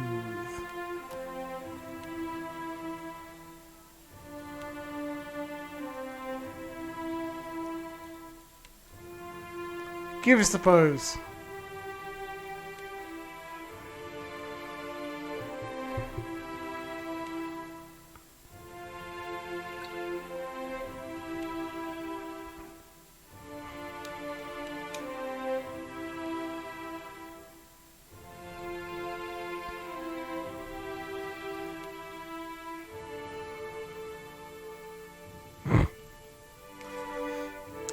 Roguish, sassy, erudite.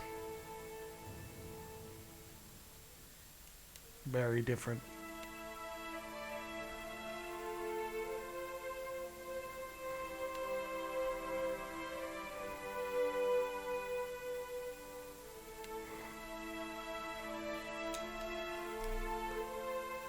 They're all very gay.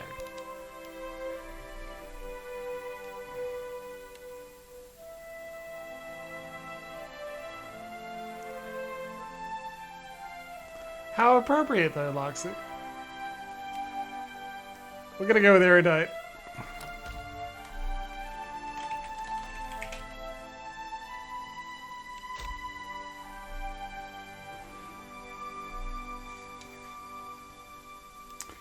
I'm happy to click this again. Oxy. Roguish. Sassy. Erudite. There you go. Okay, everyone, it is break time. I'm sorry for going a little bit over. I will see you in 10 minutes at 8:45. All right? Thank you very much for joining us over this time. Remember to stretch and have a good little bit of time.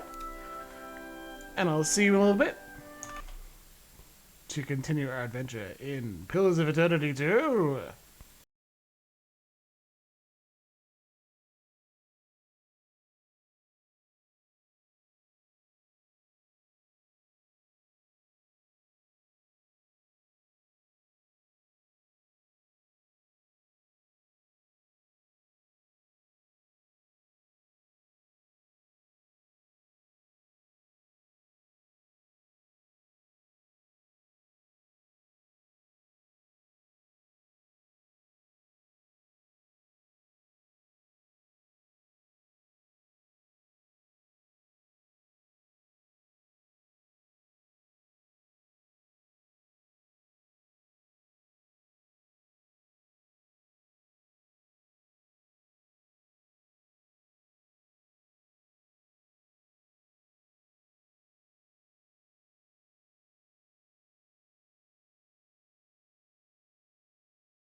Remember to turn everything back on, click in the right place. You shouldn't be embarrassed. Everything worked out perfectly. Don't look at me like that.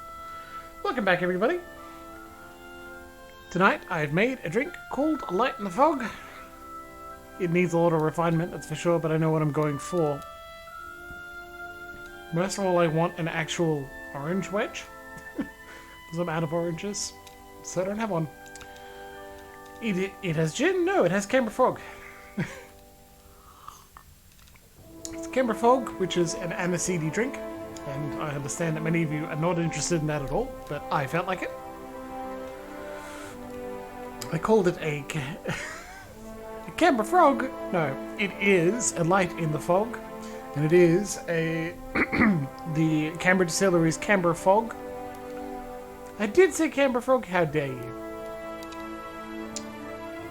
The Canberra Fog drink is by the Canberra Distillery, and it is an aniseedy drink, very nice indeed. It has Canberra Fog. And I put it over ice and a good maraschino cherry, and a little bit of lemon juice that I lengthened a little bit.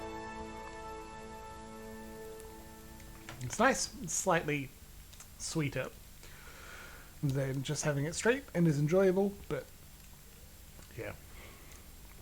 Oh, it's burning a little bit. Look at Slam's stats. That mental titan.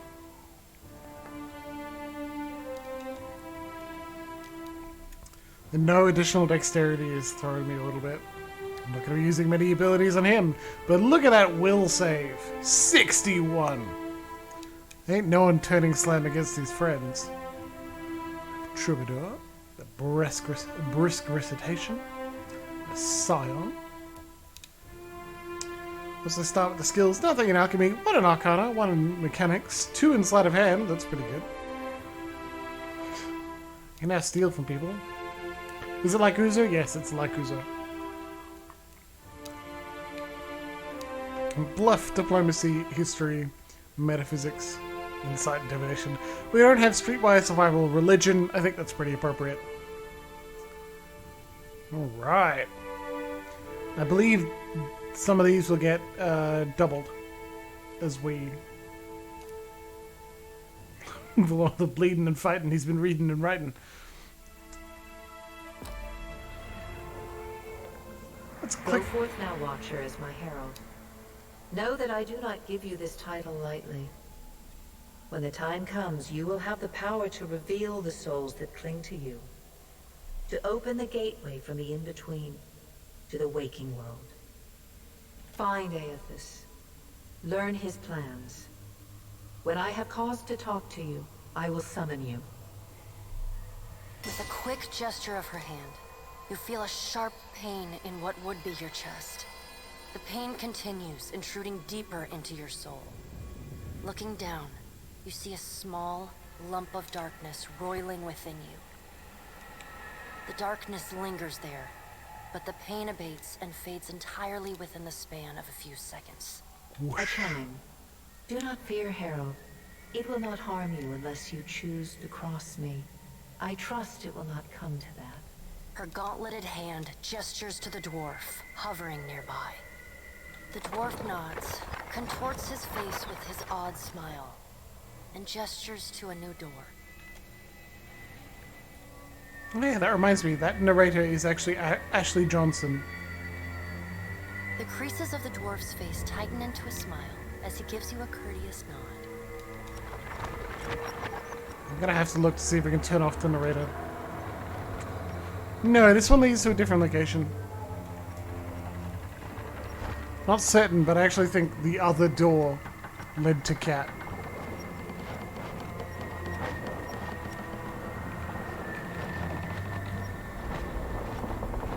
Just says furred and clawed thing, but I wish it more specifically said you are a kitty. You are a kitty cat that is being petted by Edér. Edér loves you so much. You're such a cute little kitty. In fact, here he fucking is, baby! Goosebumps rise in Edér's arms at your approach, but he seems unaware of your presence. You sense a steward spirit in the bust, but she's unaware of you.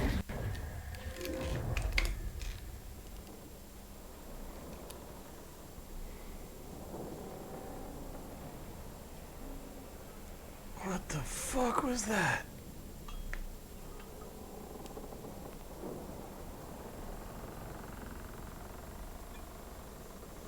The return to your body feels like waking after a fitful drunken sleep. The rocking of the ship sends pain jolting through your limbs. Crashing waves hammer inside your skull. The crew and 15 sailor experience. Edér watches over your body with a glazed look, taking long, even tokes from his pipe. At the first movement of your chest, he starts. His gasp, mid-puff, sends him coughing and straining for breath. I would like to see if we can turn this narrator off. I'll figure it out, don't you worry. No, there's no way. You're awake. What are you doing awake? How are you feeling? There is straight up no way saying, who are you? Alive. I'm in a lot of pain. That might have been me. I've been slapping you a little harder each day, trying to wake you. I never dreamed it'd work. Edér stares with disbelief at what would likely be his slapping hand, examining both sides. He shrugs. Well, you owe me. Got to be a joke. I hate to cast a pall over your recovery, but I'm afraid I have some bad news for you. The voice echoes from inside the bust. The remains of the steward of Cad Nua.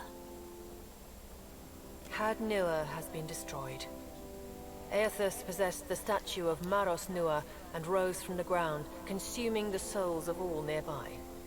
Well, shit. It is only by the exceptional strength of your soul that you survived. And even then, just barely. The further Aethys withdrew, the weaker you became. We chartered this ship and followed him to the Deadfire Archipelago. I know not how, but it seems he has retained a piece of your soul, and proximity to it has brought you back. He still got part of it. I know. How could you know all that? You've been faking on us. He pokes at your shoulder with one finger. Misfortunes brewing topside. Magrants fires the captain stirs. An older man with ale-sour breath rubs his bloodshot eyes and stares at you. Engrim, the smell of drink on your breath could wake the very dead. Now what's this about? Pirates. They're demanding parley with you, Captain. I know this is asking a lot, but you better arm yourself and get on deck. Should be some gear in there. He indicates a nearby wardrobe. Hey, good joke, Lexi. And the game begins.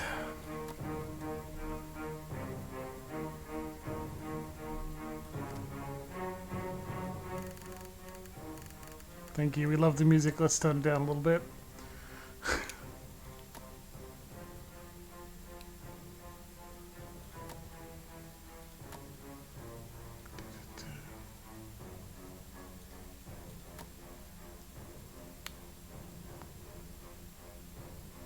Now, it did say I'd show you what big heads look like, and I will. Ah, we may have the narrator to join us the whole time, my friends. Oh yeah, achievements give Berath. Alright, that's interesting. As you can see, I've done a lot of it.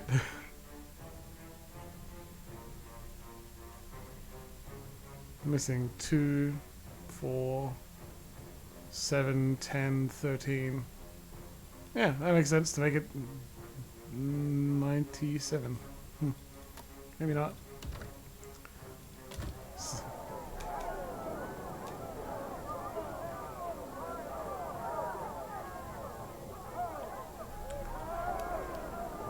You like the big gear in that wardrobe. Take what you need. Like the big heads? Add a lot to the game? Yeah? Corey? Come back at 8:54. 8:54. You hearing all right? Well, 1 hour and. Using the wardrobe. Got no time to doubt. I'm sorry, it's hard to focus. The mythical Adra stone, an ingredient. I'm not sure what we do with it. Berath's black bell. Yes, thank you. I'll read that soon.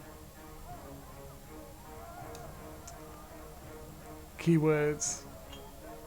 Use is 3. Loud.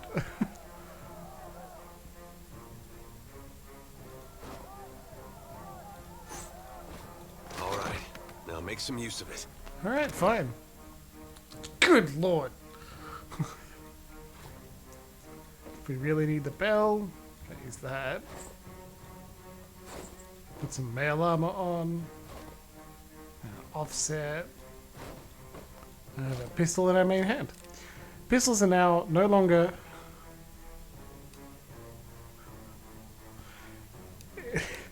Little alarming, look at that. Pistols are no longer two-hand, which, of course, because this is a game with pirates in it, so you've got to be able to dual-wield pistols, and you can. Chanter and Cypher, when you level up, you choose where to put points. We're gonna get...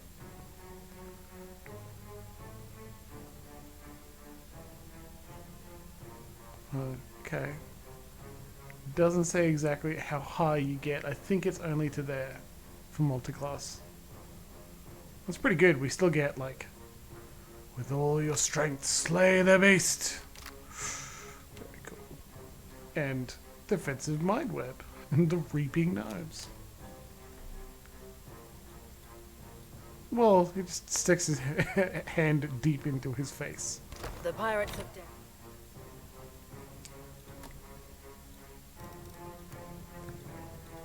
Are notorious. I suggest you deal with them quickly.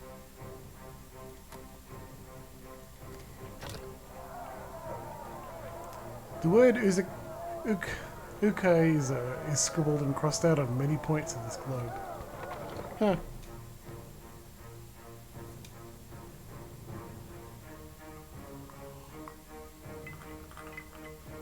I'm glad you saw him, Corey. You can toggle him whenever you'd like. Like, perhaps in a combat that's less plot heavy, we will, and giggle at it. Steward! Steward! Look what Aethys did to me! Well, what have we here? A little sloop? Lost and alone in the storm? A surly, brutish-looking captain stands stiff back before his crew. He scowls as he assesses you, his hair whipping about his ears in the wind. I'll be taking your ship now, if you don't mind. And especially if you do. If you do. Well, at least he asked. I am a gentleman of fortune. The captain shrugs in sheeting rain before pinning you with a slow, murderous grin. Give her up easy, and I'll see you get a swift death. It'll be bloody and agonizing, sure. But at least it'll be quick.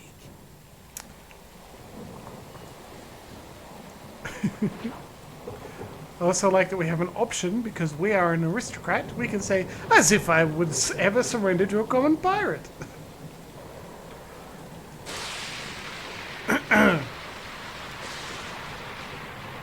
Sword's pretty loud. Did you say you were surrendering? That's strange. I'm gonna go with 4. It's funny. And then he's going to wear his breeches on his head and dance for us? Did I hear that right? Dispositions. Diplomatic. You've gained a reputation. Dispositions represent how people perceive your personality.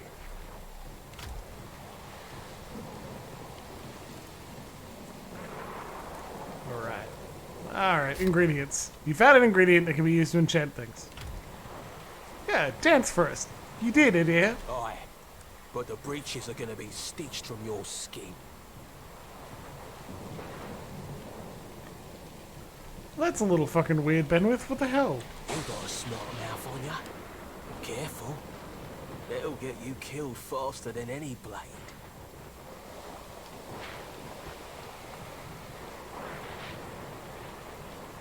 Listen up, mates.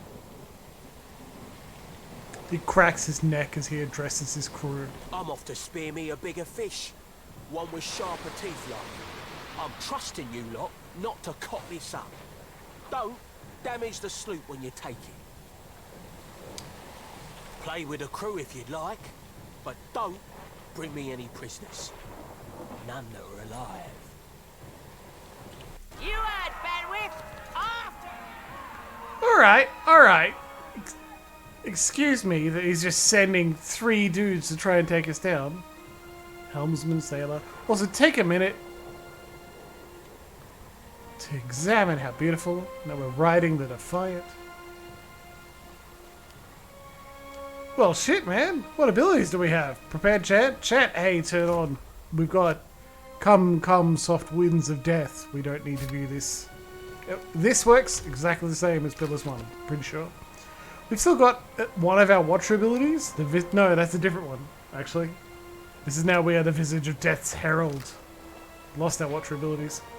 This UI changed entirely, and like here, your first level invocations and spells. Telekinetic Burst, if we have more focus. Valorous Echoes, yeah, if we can set it up. But we don't have enough phrases to cast Thrice She Was Wronged and Thrice She Was Avenged. So let's activate Chant A. Let's activate Brisk Recitation because, like, we've only got one phrase. Let's go.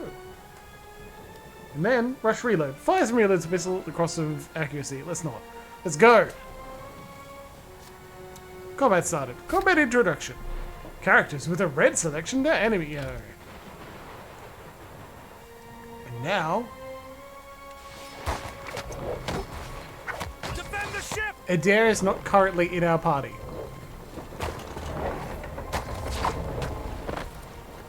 Look how much better the fucking game looks. There is a... Troops, there is a turn-based mode. I did not select it. I prefer real-time with pause. So, like, the game is... They essentially have to rewrite a number of abilities to make it work in both.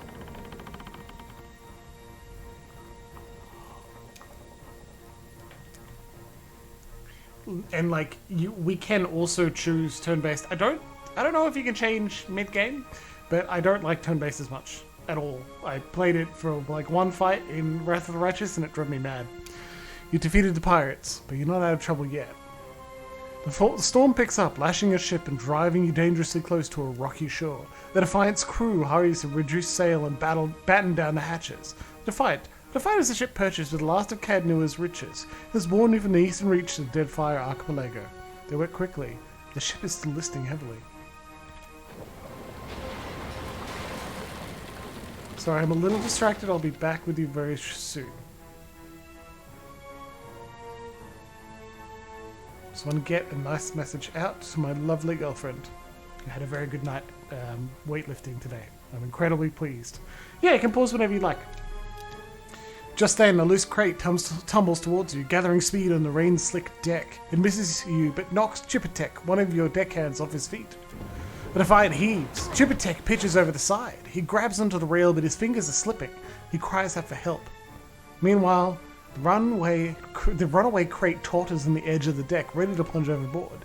You recognize the symbol on the front and realize it likely contains a salvage from Cad Nua, your keep. Hey chat, remember how I said you finished Pillars of Eternity?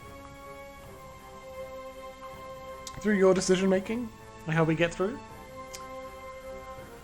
It's time for you to tell us what to do. Do we 1. Rescue Chipatek, or 2. Save the crate full of your stuff from Cad Nua? Could be Abaddon's mighty forge hammer in there?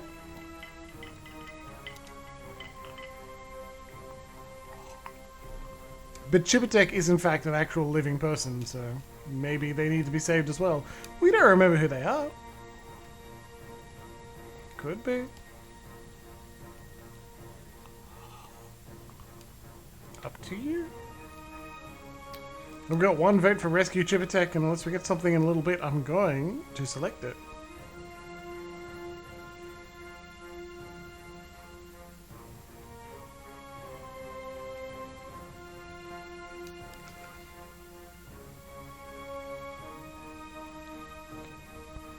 Just a little bit of time, otherwise I'm going to hit Rescue Chipatek. Grab Chipatek's left arm just as his grip fails. For a tense moment he hangs suspended over the roiling sea. Then, with a mighty tug, you pull him back onto the deck. You hear a heavy splash. The crate from Cad Nua is gone. Chipatek, meanwhile, nods in gratitude and hurries to his station. Meanwhile, the storm has nearly driven you ashore. flash of lightning reveals a treacherous coastline and Aethys striding into the distance. The lookout barely has time to shout a warning before the Defiant runs aground.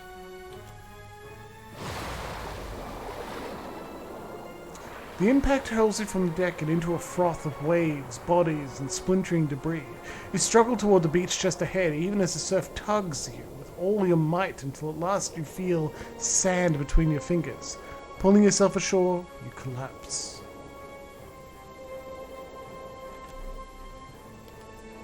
I know you're excited to see Good Slam's tug. Maybe we'll see.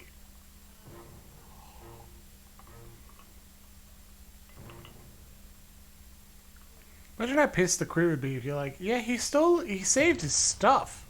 What the fuck, man? I know we woke up like 3 minutes ago. You've been getting a lot of sleep so far on this trip. I'd awoke you, but you look so peaceful with your face in the sand. Edér runs his fingers through his hair and removes a strand of seaweed he finds lodged there. He examines it closely and then tosses it into the sand. If you're worried about the ship, you can stop worrying. It's wrecked right over there. He points out the Defiant, despite it being difficult to miss from your vantage point. So far, it's just you and me and the chair lady over there. Edér nods towards something further up the beach. It's a relief to see you awake, my lord. I worried you were in for another long sleep. Your steward appears to be lodged between some rocks. Despite this, her tone is warmly cheerful. I hate boats. Shh. It's right behind you. Alright. Unfortunately, I believe we'll be needing the Defiant yet. Unless you mean to settle down on the island for good. Trugs, do you want a punishment? Will it help you focus? Well, there's a thought. Any help here, Berath? There's no reply save for the calling of gulls and the constant crash of water upon the shore. I'd shout for Aethys, but I'm worried he'd hear me and come over. What can we do now? It is your decision, but Aethys still holds a piece of your soul. Good He go. was moving inland last I saw of him. I rather think he will have been hard to miss. Let's see about the other survivors. And somehow we gotta get the ship repaired. I don't want to be paddling out of here on a salvage raft. For now, I'd say your best bet is to find some sign of civilization. If nothing else, we may be able to hire on a shipwright. My lord, if it is not too taxing, could you explain how it came to pass that you were returned to us? Squint dramatically while looking out at the ocean. I've returned as the Herald of Berath. I'm on a special mission to find Aethys and learn what his plans are. Actually, I'll call for a vote on this one because we're all pretty good. 1. My soul passed into the beyond and Berath gave me a choice. Find Aethys or die. 2. Berath has given me a sacred duty. I am to hunt Aethys for the other gods. 3. It turns out the gods are too dumb to figure out what Aethys is doing, so they sent me back to figure it out.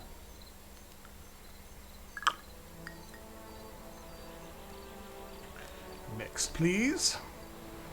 Glad to hear it, Luxie. You've chosen one option. That's pretty good. Anyone else want to shout out something at me? Ooh, 1 for 1, 1 for 3. Both got options. Oh, that's essentially 2 votes for 3. Let's do it. Gods are too dumb to figure out what Aethys is doing, so they sent me back to figure it out. Could be they're just not dumb enough to get in Aethys' way up here. It's true, Edér. A perilous endeavor indeed. Castle or no castle, you are still my lord, and I will aid you to the best of my ability. I'm sorry, Luxie. That audio skipping is the game and not you. Promise. The game and not Twitch either. Still my lord, and I will aid you to the best of my ability. Well, I suppose we'd better get a move on. Edér, I have to do this on my own. He's just like, no. Let's go. Okay, this is another cool fucking thing. Very fucking cool indeed. Whenever you get a companion, they offer you one class, 2 class, or like 1 class and the other class, or both. Okay, that's great, Luxie. Glad to hear it. Because it messed with your head. We don't want that. So this is pretty good because hilariously, this joke, this is a metatextual joke as well, because when they were creating Pillars of Eternity 1, and they spent a lot of time, they went back and forth over and over trying to figure out whether Edér is a fighter or a rogue. Mechanically, they were like, fuck, what do we choose? But story-wise, they're like, we don't need to change him at all. He stays the same person. And his plot stays the same, but what do we choose? Is he more handsome? Yes, he is. Look at that beautiful man. Because the art got better, and also he's a little bit older. Now, he's still a farmer. He's still a farm boy. He's still an ex-soldier. But he can be a fighter, rogue, or fighter-rogue. I'm very, like... Sadly, in this circumstance, usually a lot of the time I'm like, I'd love to see who is Edér if he is a fighter or a rogue or a swashbuckler. Like, show me his different stats when he changes, right? That's super good. But in this circumstance, I think it's actually kind of nice that it means he's still the same. Swagbuckler is a good one too, like, which is a fighter rogue. He's also gonna be on the boat. He's a pirate. You know, like, he's a pirate, you know? That would work. And he was also our main tank, and we had it with a sword and shield the whole time. The whole time in Pillars 1. The front of the party as well. So maybe...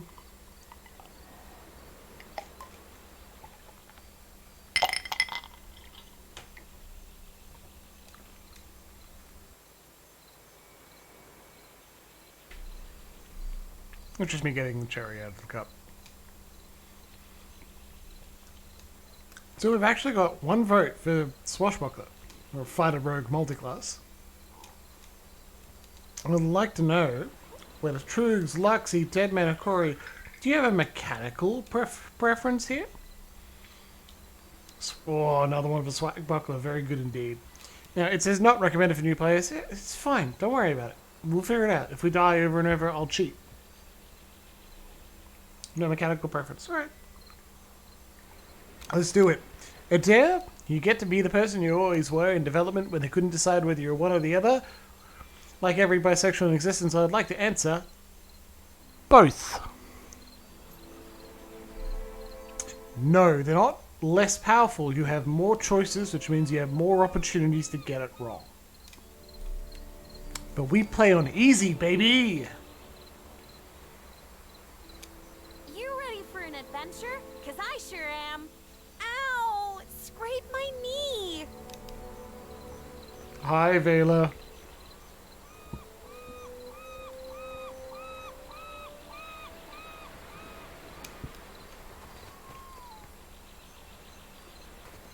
Give me a real challenge.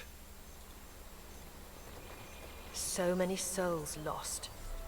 Surely someone else survived. As a swagbuckler, he starts with Crippling Strike and Knockdown. Also give block incoming weapon attacks, cross recovery times to attack slower, and Windmill Slash because he has a saber. Great Arcing Strikes gain penetration, the cost of recovery time. So yeah, he will attack less frequently, but he will hurt when he does. These 3 means he can use Guile, 3 points per fight. Same with Discipline. Hey there. Slam gains focus as passively as we fight, and gains phrases whenever we finish a particular song. Sure. Well, what's he got in his pockets? Yes, please. Copper pan and a wand and a potion of healing. Lovely. Hope the rest of those sodden bastards made it.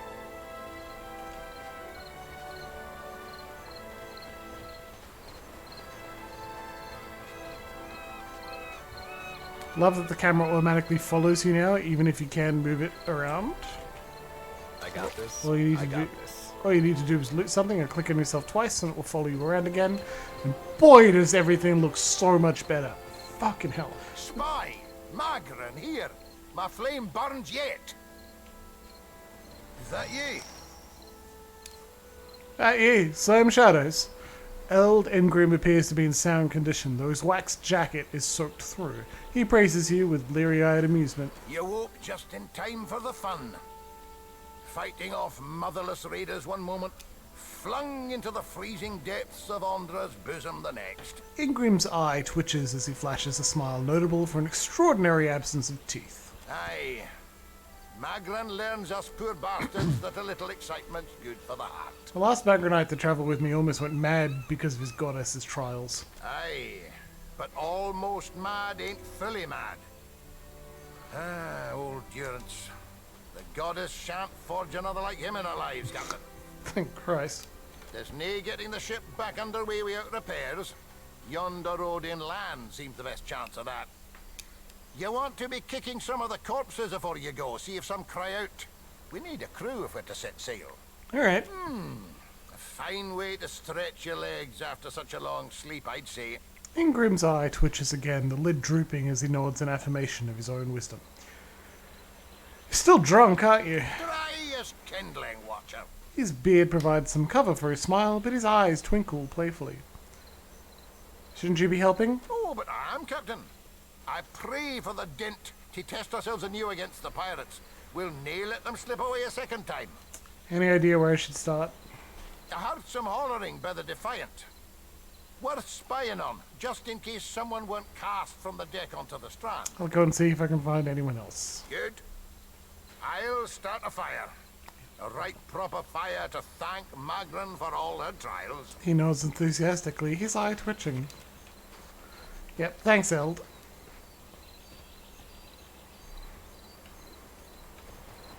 Hilarious.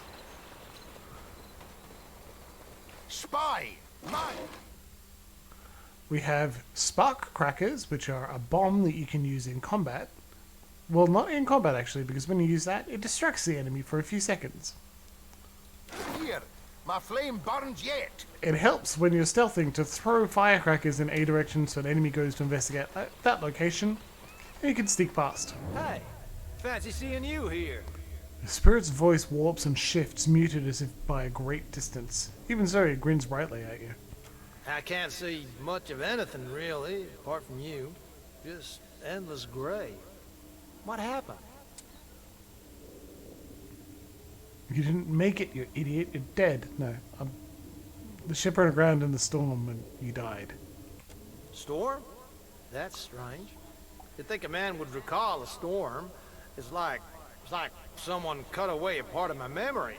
There's just this big black hole. Wasn't me. Just because I'm a cipher now doesn't mean it happened. It's weird. I thought death would be different. Big light and so on. But I don't see anything at all. Just you. Too bad for you, I'm leaving. That's mean. Berath charged me with guiding souls to the afterlife, so I suppose you're my responsibility now. Oh. Suppose that sounds nice enough. I'll follow you then, shall I? Come along then. Spirit falls into step behind you, radiating cheer. Still seeing ghosts, huh? I suppose you're stuck with that. Suey! Suey!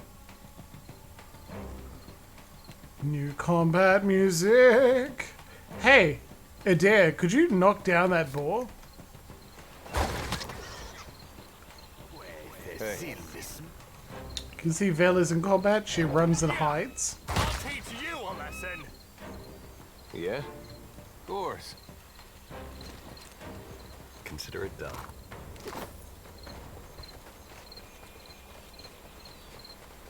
Yeah, the first... Sweet. Ooh, leather armor. And a fancy hat. By God, we're back, friends. Look at all the pets we have. Okay, so... wow, these are more items than I expected as well. We should have equipped this. Leather armor. Lower... we need all the item rating. We need all the recovery rating we can get, so let's put the leather armor back on Slam. He looks good in leather, very good. Let's give him a stupid hat. I keep forgetting that you point the arrow. God, that's a stupid hat. Fantastic. Tar loaf. Ingredient. Ship morale +1. That becomes important later. Cloak of the Obsidian Order. The Obsidian Order is shrouded in mystery, with even the Hand occult having few clues about their origins. Some scholars have speculated that the Order's members are a diverse group from all over Aeora, brought together by their love of exploration, fierce battle, and wondrous stories. It is rumored they played a role in the defeat of Thaos. Their presence in the Deadfire indicates world-shaking events to come. You get the Cloak of the Obsidian Order if you backed Pillars of Eternity 2 on Fig, the kickstarting platform. Might as well put it on Slam, right? St. Droga's skull. Well, it's a saber, so I think it absolutely goes in our good friend Edér. What is it, Ken? Oh, that's right. It's a saber that is also a shield. Torchflame.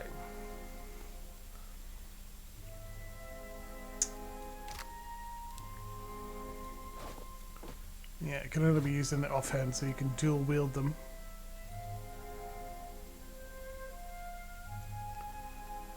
Let's do that. Let's dual wield. He's a rogue now. He's a swashbuckler. He doesn't have to use a shield.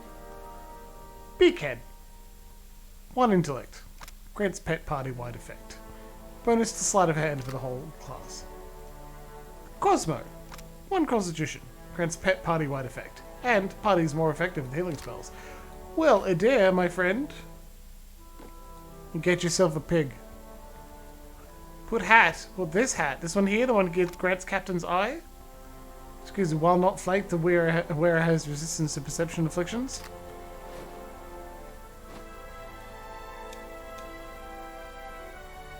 Fancy hat. Fancy hat. Broad axe. Mataka.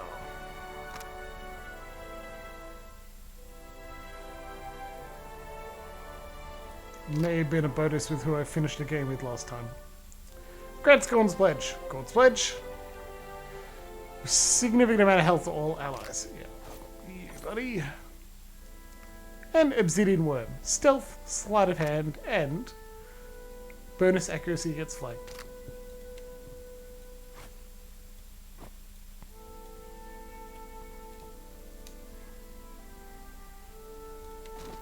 Combat pulls out the pistol. Lovely. That should do for now, right? You can also hide the pet if you're a monster. And finally, remember, thank fucking Christ, you can finally hide goddamn helms. Hey, Slam. It looks dumb as hell? Alright, let's keep it on them. Fantastic. My folks said I'd never amount to anything. Hey there. Now you can see our Obsidian Worm, and Cosmo the Pig is around here somewhere. Somebody! Percom Blanca! Oh shit, sorry, we better help you out. I'm sorry for accessorizing the whole time while you've been in peril. The Defiant is looking far worse for wear after its unexpected landfall. The hull is splintered in several places along the keel, while the tattered sails stand as evidence of your battle with the pirates. The deck of the Defiant is well out of reach from here. The ship groans like a beach whale each time the waves roll in, and it doesn't seem to be listening further. You may be able to climb up. Athletics. Watcher only check. Are you sure? Well.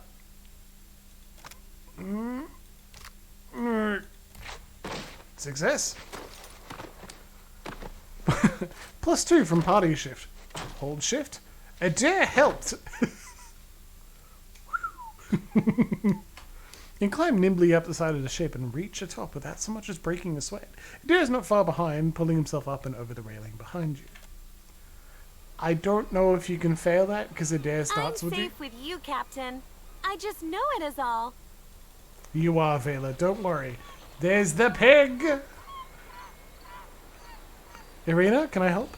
You're looking better, Casita. That, or I'm worse off than I thought. A valiant turn for Captain. The sheet of sweat on her brow and the wand cast to her when... Wand? Something. Wand cast to her features belies Irina's casual greeting. It's my leg, Madico. It hurts even worse than it looks. Medico. Fairly an expletive or curse. Irina's leg bears a bloody gouge along the length of her shin, and the swelling around her knee suggests a nasty break. Survival. Athletics. What happened? I was a stubborn Postanaga. I was trying to fasten this mess down when we struck shore. Barrel rolled right over my leg. Postanaga. Literally the Valian term for carrot, but conversationally meaning idiot. Everything we've been through, and I'm nearly done in by a cask of rum. Have you seen anyone else? Funny thing, it's hard to see much from the underside of a barrel. Alright, well let's try and craft a splint. I wasn't planning on going for a run, Casita. Craft a splint from some debris. I'll patch you up as best you can, but you'll want to stay off that leg as much as possible. Irina watches you work with obvious relief. Once you're through, she gives the leg a tentative stretch. It still hurts, but I can manage from here. Agrasima. Probably a Valian expression of gratitude. Have you found any of the others yet? Just look for the campfire. That should be easy enough. I'll save you a spot. Thanks, Irina. Her arm is wounded. Gazi. Castanaga. Oh, down we go. Watching. From the prow, the sandbar seems deceptively close. Climb down.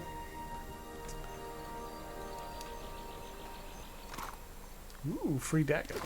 Why is it following Edér? Right No. Right here. I got this. Right here. A grappling hook. I actually think that probably would have helped us get up the prow. Fire kelp. Crew morale 0, plus on might. Spicy ocean weed fortifies the body and aids digestion. Ooh, fire kelp, lovely. And water. Be right there. Why are we getting all these things that edit our crew's morale? What could that mean? Jimbles, why are you teasing me? Watcher, over here. Hey, Jibitek, you're alive. It is good to see you well, Watcher. I believe the boars were hoping for easy meat. Chitupek greets you with a relieved nod and checks a pistol at his hip. The bosun, Beadle, is in that cave over there. Ran in after a boar. Stubborn old dwarf. So why are you out here? I was able to calm one of the boars with a spell. For a time, at least. By the time I was through, I had lost sight of Beadle. I remained here, hoping he would return quickly. He has not. What happened? After we made landfall, you mean? I woke and Beadle was close by, swearing fit to bring Andra's wrath upon us a second time. We began to search for supplies. Chitupek, what's wrong with that? I got it, it's totally fine. I came over this way in hopes of gathering some of that blood moss over there. I thought it might be of use. I imagine the boars had the same idea. Yeah. Loxy, make your case. What did I mess up, huh? I'll look for Beadle. I will make for the campfire. I must get this pistol cleaned if it's going to be of any use. Be careful in there, Captain. Well, I mean, maybe I should call him Chiapet? It's a bit derogatory, I'm not going to do that. Sure it's done. Blood moss. Rainbow! Forever proving that this game's infested with SJWs.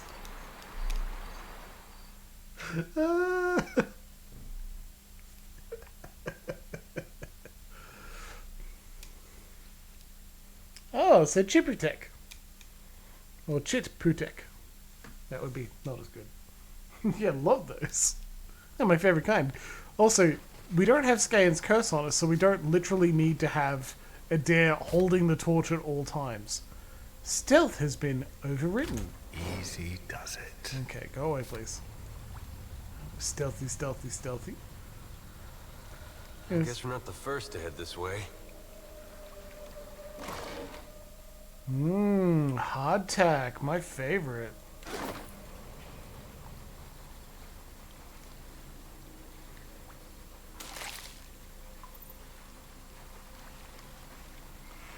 I like how Vela is also stealthed. I bet if we're all up ahead. We're all really high stealth and she's quite low, she could give us away, and that's even funnier to me. Absolutely. Start stealth with a pistol. The character himself enters the hearing radius of vision. Hello, Captain. Meow. His vision cone of a bystander. The bystander will start to detect them. The rate of detection is determined by their stealth skill and level. It's faster than any hearing. Yeah. Noisemakers can distract. It's pretty good. Alright, let's get on with it. Reload slam. Edér, could you start with a crippling strike? Bam! Course. Yes. Could be a fight. They'll never know I'm here. Show them how it's done. Quit. Grazes 3 damage with no penetration. Why? Penetration 7. Armor 10 on undead corpus. So like, the pistol didn't penetrate the armor. However, Edér just hit it for 21 points of damage. Really easy. Berath, I'll teach you. Not exactly what I was going for. Hey there.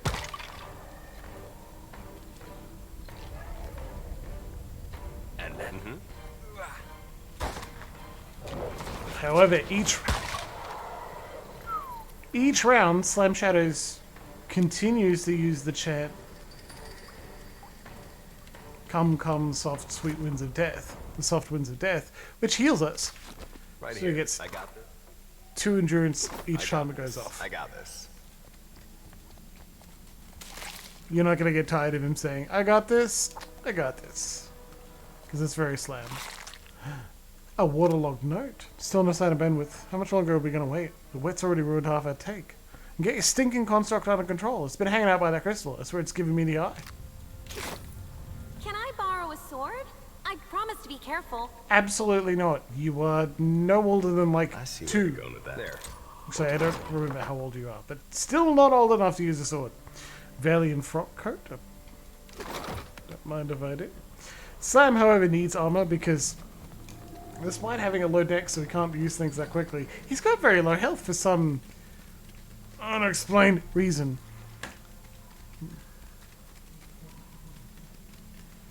Oh, you do need to be there to look at it. Small form will start swiftly. Are we gonna fight someone? I want to throw the first punch. You are too young to punch people from randomly. Yeah, she should be older than 2. I don't remember how long between pillars 1 and 2 it is, but she was very close to like a young baby. This isn't how I usually work. When we stole her. Rusted copper construct.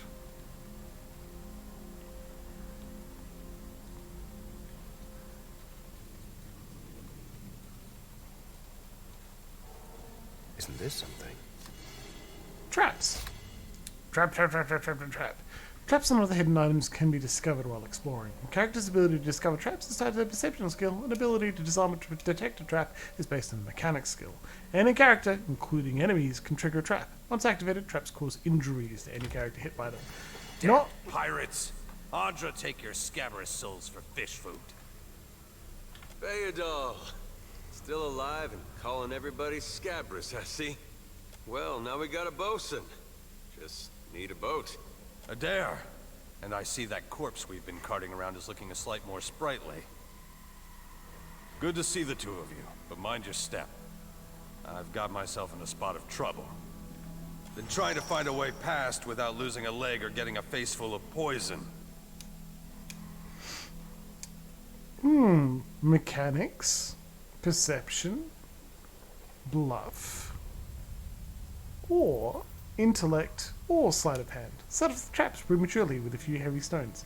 I can take care of a few traps. Well, they sting something fierce, so mind yourself. Watch and learn. Why am I disarming them? We get experience for disarming things.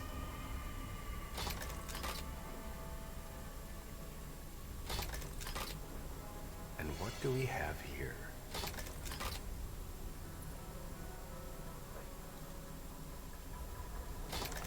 Also gained like a bunch of bear claw traps, hell yeah. Noise, use. Quiet. Noise. Extremely loud when it goes off. Primarily because of the clang and the ah. Give me a real challenge. Whoa, look. Breastplate and Ta Undra Tara. Oh, I got a new mouse, by the way. Is a SteelSeries Rival 710, so I will no longer be accidentally double-clicking. All double clicks will be intentional. take a peek? Look out for that skeleton. My pleasure.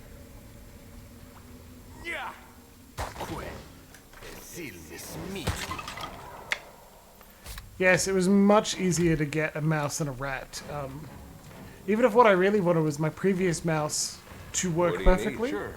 I bit the bullet, like with my lovely girlfriend and my lovely wife. They both individually had to convince me on separate occasions, because I'm just that stubborn occasionally.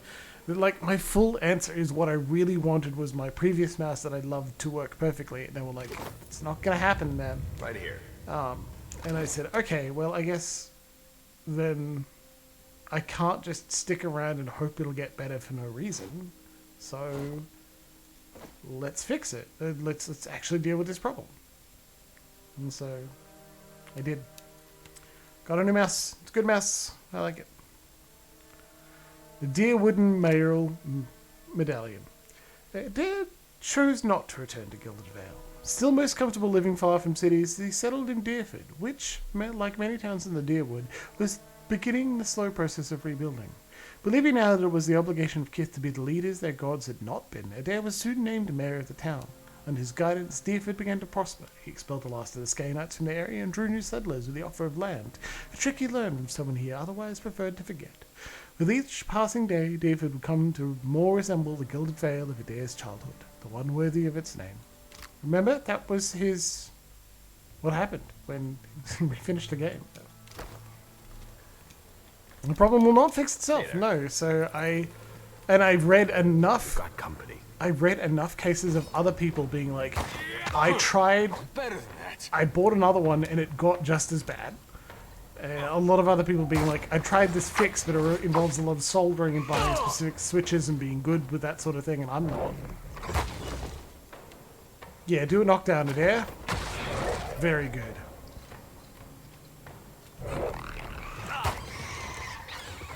Slam Shadows grazes the sea bat.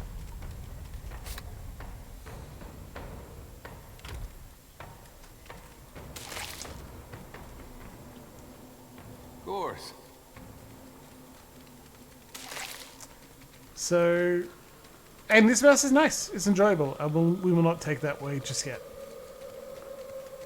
What was this amazing that's Photographs? Logitech G903, which suffers in the fact that Logitech just used that bad switch for all of their gaming mice. Yay! Please, much faster. Kill cam. Last only. Enemy gibbed always. Yep. Friendly knockdown. Last only. Friendly death always. Yeah. Cool. It's cool, but we don't need to see it constantly. Keeping an eye out. Is that chest trapped? Oh, we could probably attack that and hurt Beadle. Ah, it's just bats and stinking corpses in this cave. You find anyone else? Would have been a sorry way to go, caught up in a dead pirate's trap. And gingerly sets his weight on his injured foot, grimacing. We've got a campfire going on the beach. I'll head that way myself. See you on the beach, Captain. It's okay. It's a Logitech G903. And all of the gaming mice for Logitech use the same type of switches, so they will have the same error. Jimbles, do not buy the same mouse again, even if your headset and keyboard are also by Logitech, and it is nice to have them all the same. It feels good. Yes, please. So instead, I got the SteelSeries Rivals 710. It was the Curse of Pillars 1, and also it meant I could not click and drag on anything on my computer. I could not hold them, I could not, like, comfortably hold the left mouse button in. And as you may not be surprised, a lot of actions require that. Yeah, I do want sets, exactly. The thing is, I also note that, I mean, my headset's kind of broken. I could get a SteelSeries headset as well. We also leveled up. Slam Shadows with the stupid hat. My friend, you get to choose one active and one passive skill. Well, Arcana, an active skill. Combat can be used to increase power levels of scrolls. Athletics, well, Edér's got that covered. Mechanics, sleight of hand, stealth. I can't imagine we're going to be doing a lot of stealth, so sleight of hand is not. I want mechanics. Let's make Slam the mechanics master this time around. Razor are jerks. I've learned. The Razor Wolverine controller I use is pretty good, though. I'm enjoying that. Oh, look at all this stuff. There's no straight up lore skill anymore, so I'm gonna take history. No, diplomacy, first of all. Diplomacy and bluff will make those very high. We get to choose one ability for one class. Chanter or Cipher. You cannot choose both. That's what multiclassing is. Razor are jerks? Okay, so the company itself aren't... I don't think they've done anything particularly jerky that we should be like sad with. But since they're incredibly gamer branded gear, it's a bit of a markup for stuff that's not quite as good. Especially headset wise. Get an extra passive ability, so another phrase or invocation, you know? Let's get some of these. Summon 3 worms. It removes that dexterity affliction, is pretty good. You'll also notice that there are chains that lead from one to the other, like an Hellcraft crashed upon the shield leads to the shield cracks, upgraded from an Hellcraft crashed upon the shield. It reduces the armor rating of enemies, and every time they take damage, the effect's duration is increased. So, like, it increases. Like, they increase in strength to get better. We have Thrice She Was Wronged and Thrice Justly Avenged. And at rank 3 can be upgraded to and Her Revenge Swept Across the Land. These bolts now bounce to additional targets. It's like just cool.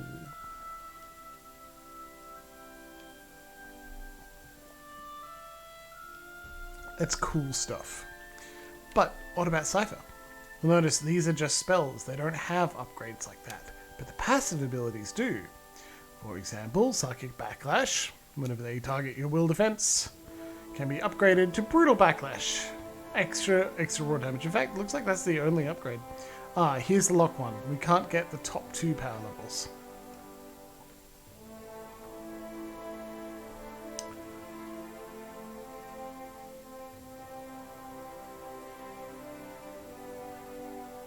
Penetration. Finally get Whisper of Treason. Or we could add an additional phrase. Let's take Dull the Edge, Blunt the Point.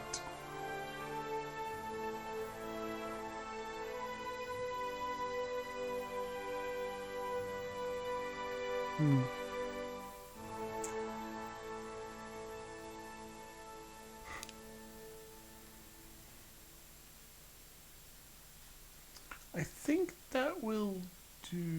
No, let's maybe reduce the armor. But that is an offensive invocation, like... We don't get phrases that quickly, in fact we get them slower. We're a very passive Buffy slam. I know I'm spending a bit of time on this. I promise I won't spend forever. Valorous Echoes costs 10, but these will all cost 10 focus to start. Penetration, will bonus, duration of afflictions, extra weapon set or monastic training.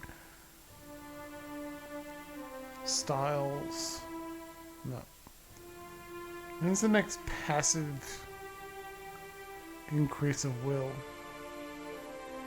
Getting concentrate. Oh, well, not for some time. Okay. Well, let's just take that. He's still a better chanter. We want these phrases back that we knew beforehand. Here we go.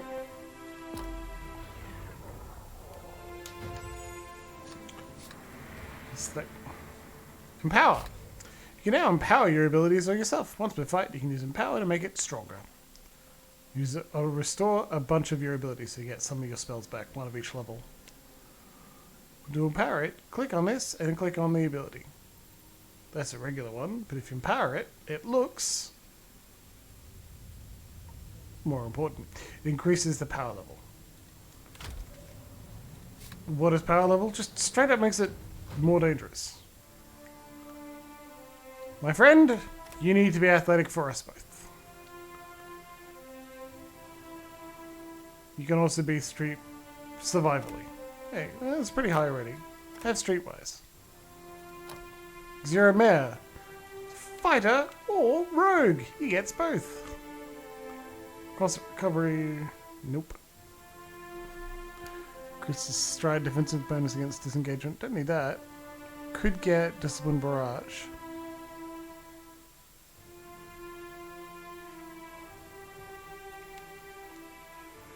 Break engagement and void attacks. I don't know if we need that specifically. There we go. We're going to give Edér the ability to backstab, which means we will start a lot of fights.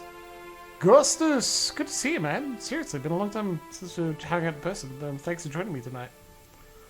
Thanaseed! I'm glad you got food. That's fantastic. Make you more athletic. See, I'm not a trainer. I couldn't. I think the most I could do in that way is like we exercise together. We go for runs. Lift some heavy weights. Well, don't see why not. But that's all I got. Hey, watch out.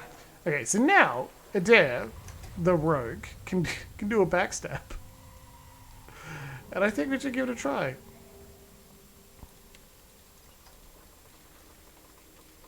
Alright, you're in vision, buddy. Come on.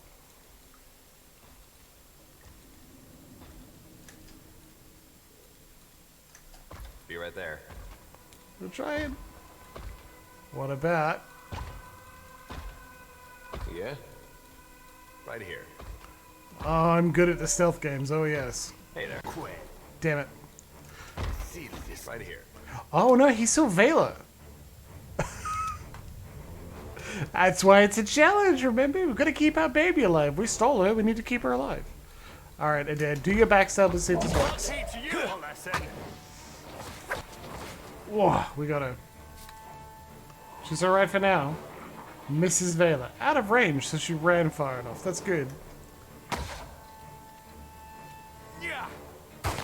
Misses for the additional effect. Oh, yeah. Why did you run closer?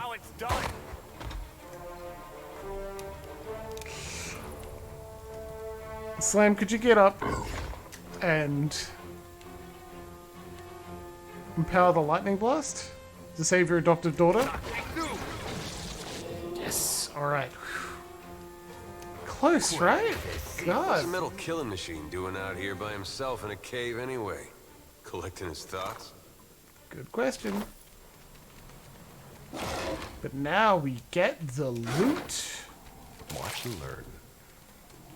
Dozen paintings, mildewed and worthless, line the wall amongst broken bottles. That art looks about as good as it smells at this point.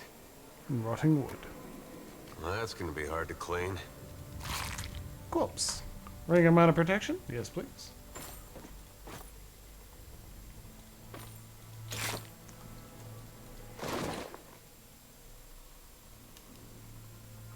Scroll of Fan Flames. So now you require, like, the Devil's Son, Vela. Well, looks pretty looted to me. Let's go in this direction. Go, go, go.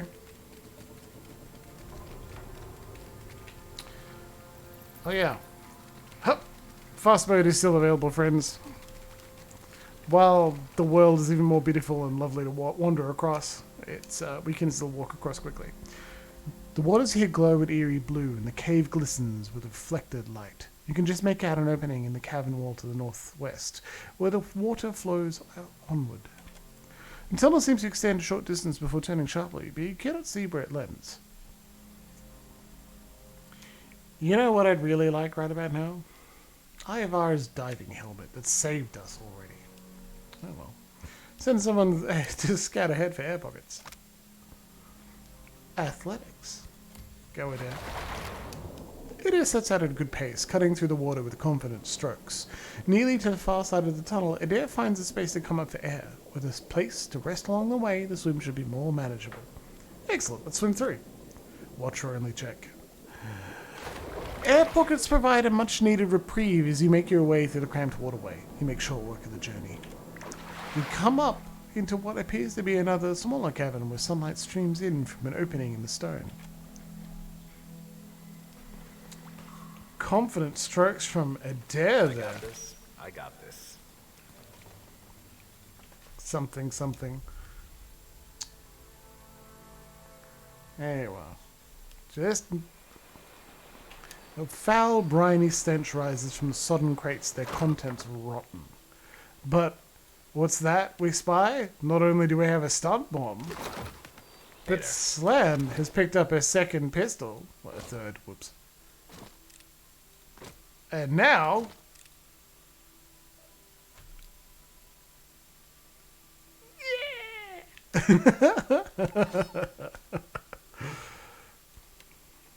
Love that.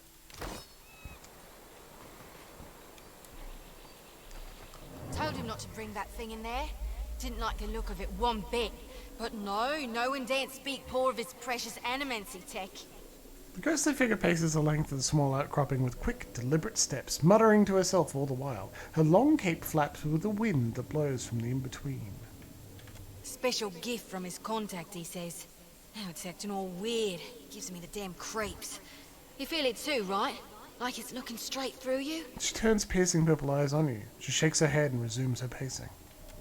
Came out here to get away. Couldn't stand it staring at me anymore. Then...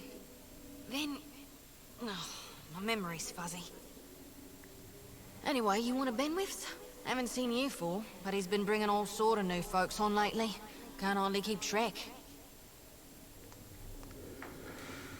A sneering little jerk with designs of my ship. Huh, no. I'd say that's a damn shame, but you seem to be getting along well enough on your own. Benny's crew, I swear, we get up to some right nonsense. Most fun I've ever had on a boat, except for all the hangovers. You ever been hungover at sea? I don't recommend it, no, sir. Look, maybe we should stick together. Feels right, you know? Well, with you being the only other thing around and all. I can give you a hand with, spirity stuff.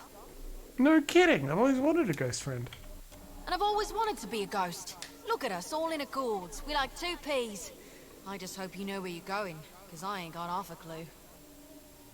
Alright. The spirit tries to give you a friendly pat on the shoulders, but her hand passes right through you. Unperturbed, she grins and walks along behind you. That's good stuff. Leave it to me. Well, that was worth it. We've got ourselves another pistol. We didn't need a second one, but whatever. And have a ghost following us around? Swim through. I guess we're just collecting now. We're ghost collectors. Ghost collectors. Second pistol, second ghost.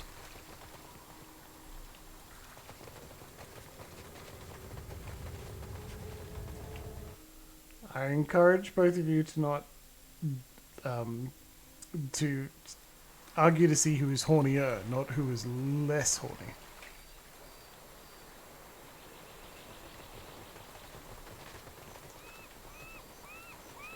Oh, hey, buddy. Didn't think death would be so boring. Isn't there supposed to be a light? I wish I could say more, but no, but I'm afraid that's it. Hey, Steward, do you want to go sit by the fire instead of being stuck in the sand? Mm-hmm. I literally can't talk to her. Right there. Okay.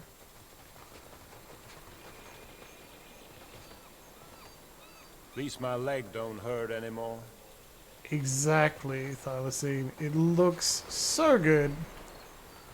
Really kicked it up a notch in Pillars 2. It was already very pretty. Stranded. Seek out a means of repairing your ship.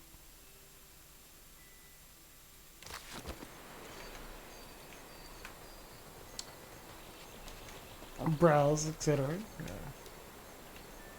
Alright. The Yodel said you had to bail him out of trouble.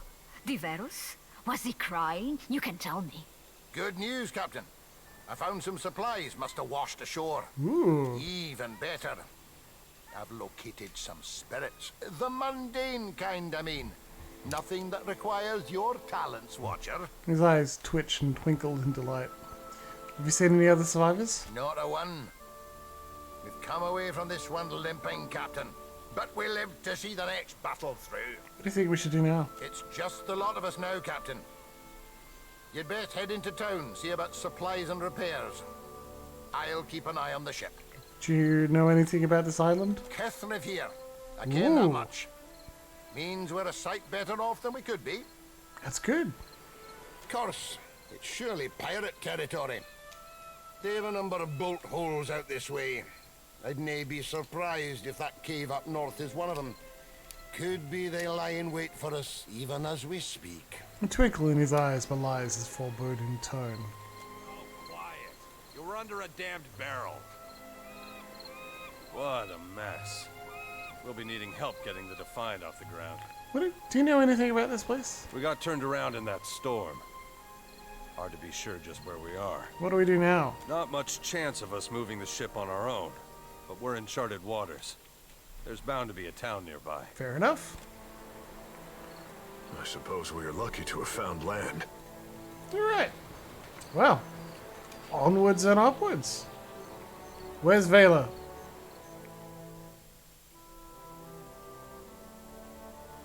I'm vaguely concerned I don't know where my adoptive daughter is. I hope she's being good. I hope she's up to mischief as well, because that's funny. The Forgotten Sanctum has been installed. You'll automatically begin the first quest of this adventure when you receive a visitor upon the high seas. Yeah, cool. That's the last DLC and currently the last piece of Pillars of Eternity content available in the world. Seeker Slayer Survivor. Good. Not the last. Excellent. I love DLC notifications just appearing out of nowhere. Look at this world map. Notice how the day passes. Notice how we can't loot that because it's flotsam. We can get 10 ale just by wandering past. Fantastic. And what's this then? In the distance, you see a simple wagon. The angle at which it rests on the road, one side jutting above the other, suggests it has been damaged or disabled. Even from your vantage, you can make out kith milling about it. Well, let's sneak closer. We're a little stealthier now, aren't we? Complete success. As you near the cart, you can make out a group of Red-Saren pilgrims in rough spun linens and cottons. A single draft horse stamps at the ground impatiently, as two of the pilgrims argue over the front right wheel, which seems hopelessly stuck in mud. Ambush and attack. No, let's approach openly now. One of the pilgrims notices you. A step back draws the attention of the others. A man in well-worn gambeson steps forward. The weight of deep concern hangs on his face. Did the dreams bring you here as well? The other pilgrims look to you with a mix of apprehension and hope. Dreams? We're farmers, come from weird service to work the colony fields here. We're believers, all to the one, in the light of Aethys. The other pilgrims nod fervently in agreement. A woman with a smiling baby lifts the infant's hand to wave. We've been having dreams, 3 stars sailing through the sky, piercing the black of a storm cloud. Figured it must be him, Aethys, calling to us, so we came here, to the place we saw in our dreams. The pilgrims look around, matching the sleeping memory to the present. We saw the giant pass, with 3 stars in his brow, but he sighs and gestures to the wagon stuck in the mud. Sad to say, we could not follow him. Wheel stuck as stuck gets. None of us are strong enough to lift that corner up to get something under it. More than one of us tries, and we just get in each other's way. The other pilgrims nod and stretch, suddenly remembering their aching bodies. Might! Intimidate, threaten, hand over whatever valuables you've got, or you'll be meeting Aethys sooner than you thought. No, let's inspect the wagon. We're not going to be a jerk. Trugs, how could you? Well, maybe that was an earlier question. My fault. Sorry. A brief inspection reveals that the wagon is undamaged, but the wheel is stuck fast in the mud. We have some wood, the old man says as he gestures to the back of the wagon. If we can get the wheel up, we can slide that beneath it. Inside the wagon you see several planks of wood. A small box of valuables sits to the side. One of the younger dawn stars look at you, eyes wide. Reckon you can lift it? Here we go. Here's a better question. Pilgrims who worship Aethys need help. Do we attempt to steal their strongbox?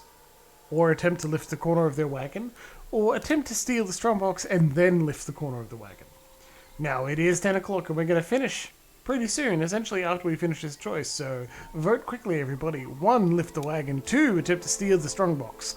No, we're not just going to leave. Damn it, dead man. Got us giving you options to just turn around and leave. It's your favorite choice. You love just turning around and leaving. It's your favorite thing.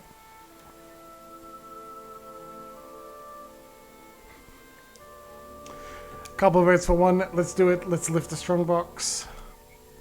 Who's going to do it? The person with 9? Or the person with 16?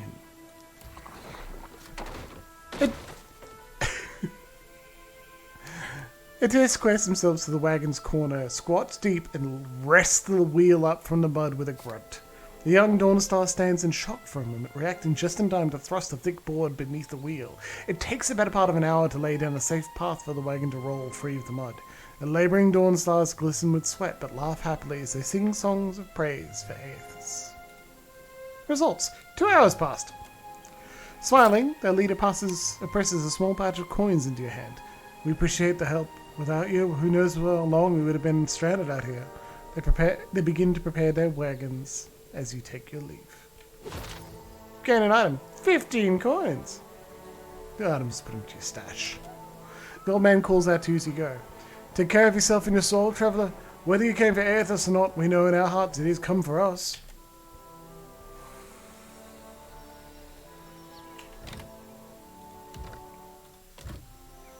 Welcome to Pillars of Eternity 2, Deadfire. This is the world map. Actually, I think this is just Port Mahé and it gets even larger. No, yeah, it gets even larger than that, I'm pretty sure. I hope you're as excited to begin this adventure as I am, because boy, is it going to be fantastic.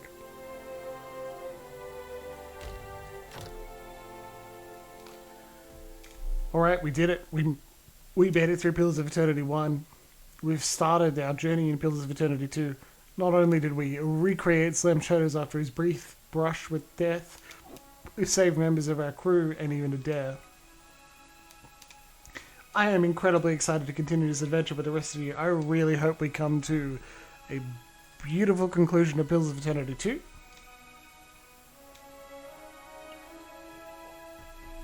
I'm really glad our friends and watchers will be there with us to see how it all turns out. Thank you very much for joining me here on Monday night. We will be back with Final Fantasy IV on Wednesday night at 7 o'clock, as always. What's their relationship like? Oh, well, you will see. Remember, we know briefly a little bit about what Aloth got up to, but see. Remember, we know briefly. Come on, Jimbles. Terrible. But it's not. They had changes. Remember, Edér stayed in town, and Aloth went off to break apart the Leaden Key. So, how's that going to turn out? Remember, you can always check out the VODs, which are available on YouTube or on Twitch. And it is a good idea to check out on Twitch if you can. Otherwise, I'll see you next time. I'm going to lead us with a raid over to Kate Latte, who is playing Bee Simulator. If only our good friend Adjudicator Z was here to see that. Another streamer I'd like to shout out would be Deadman's Tea Party, who is one of our mods and is a glorious friend. Thank you very much, everybody. It is sincerely a great way to have a Monday night after a very difficult week, especially last week. And now that we've had some time together, I feel like my week is reset. So let's have a great one, and I'll see you Wednesday night. Raid! Check out Bee Simulator, babies! Now, you don't have to join us on this little trip, but I hope you do. Remember to shout out to Kate Latte. Good night.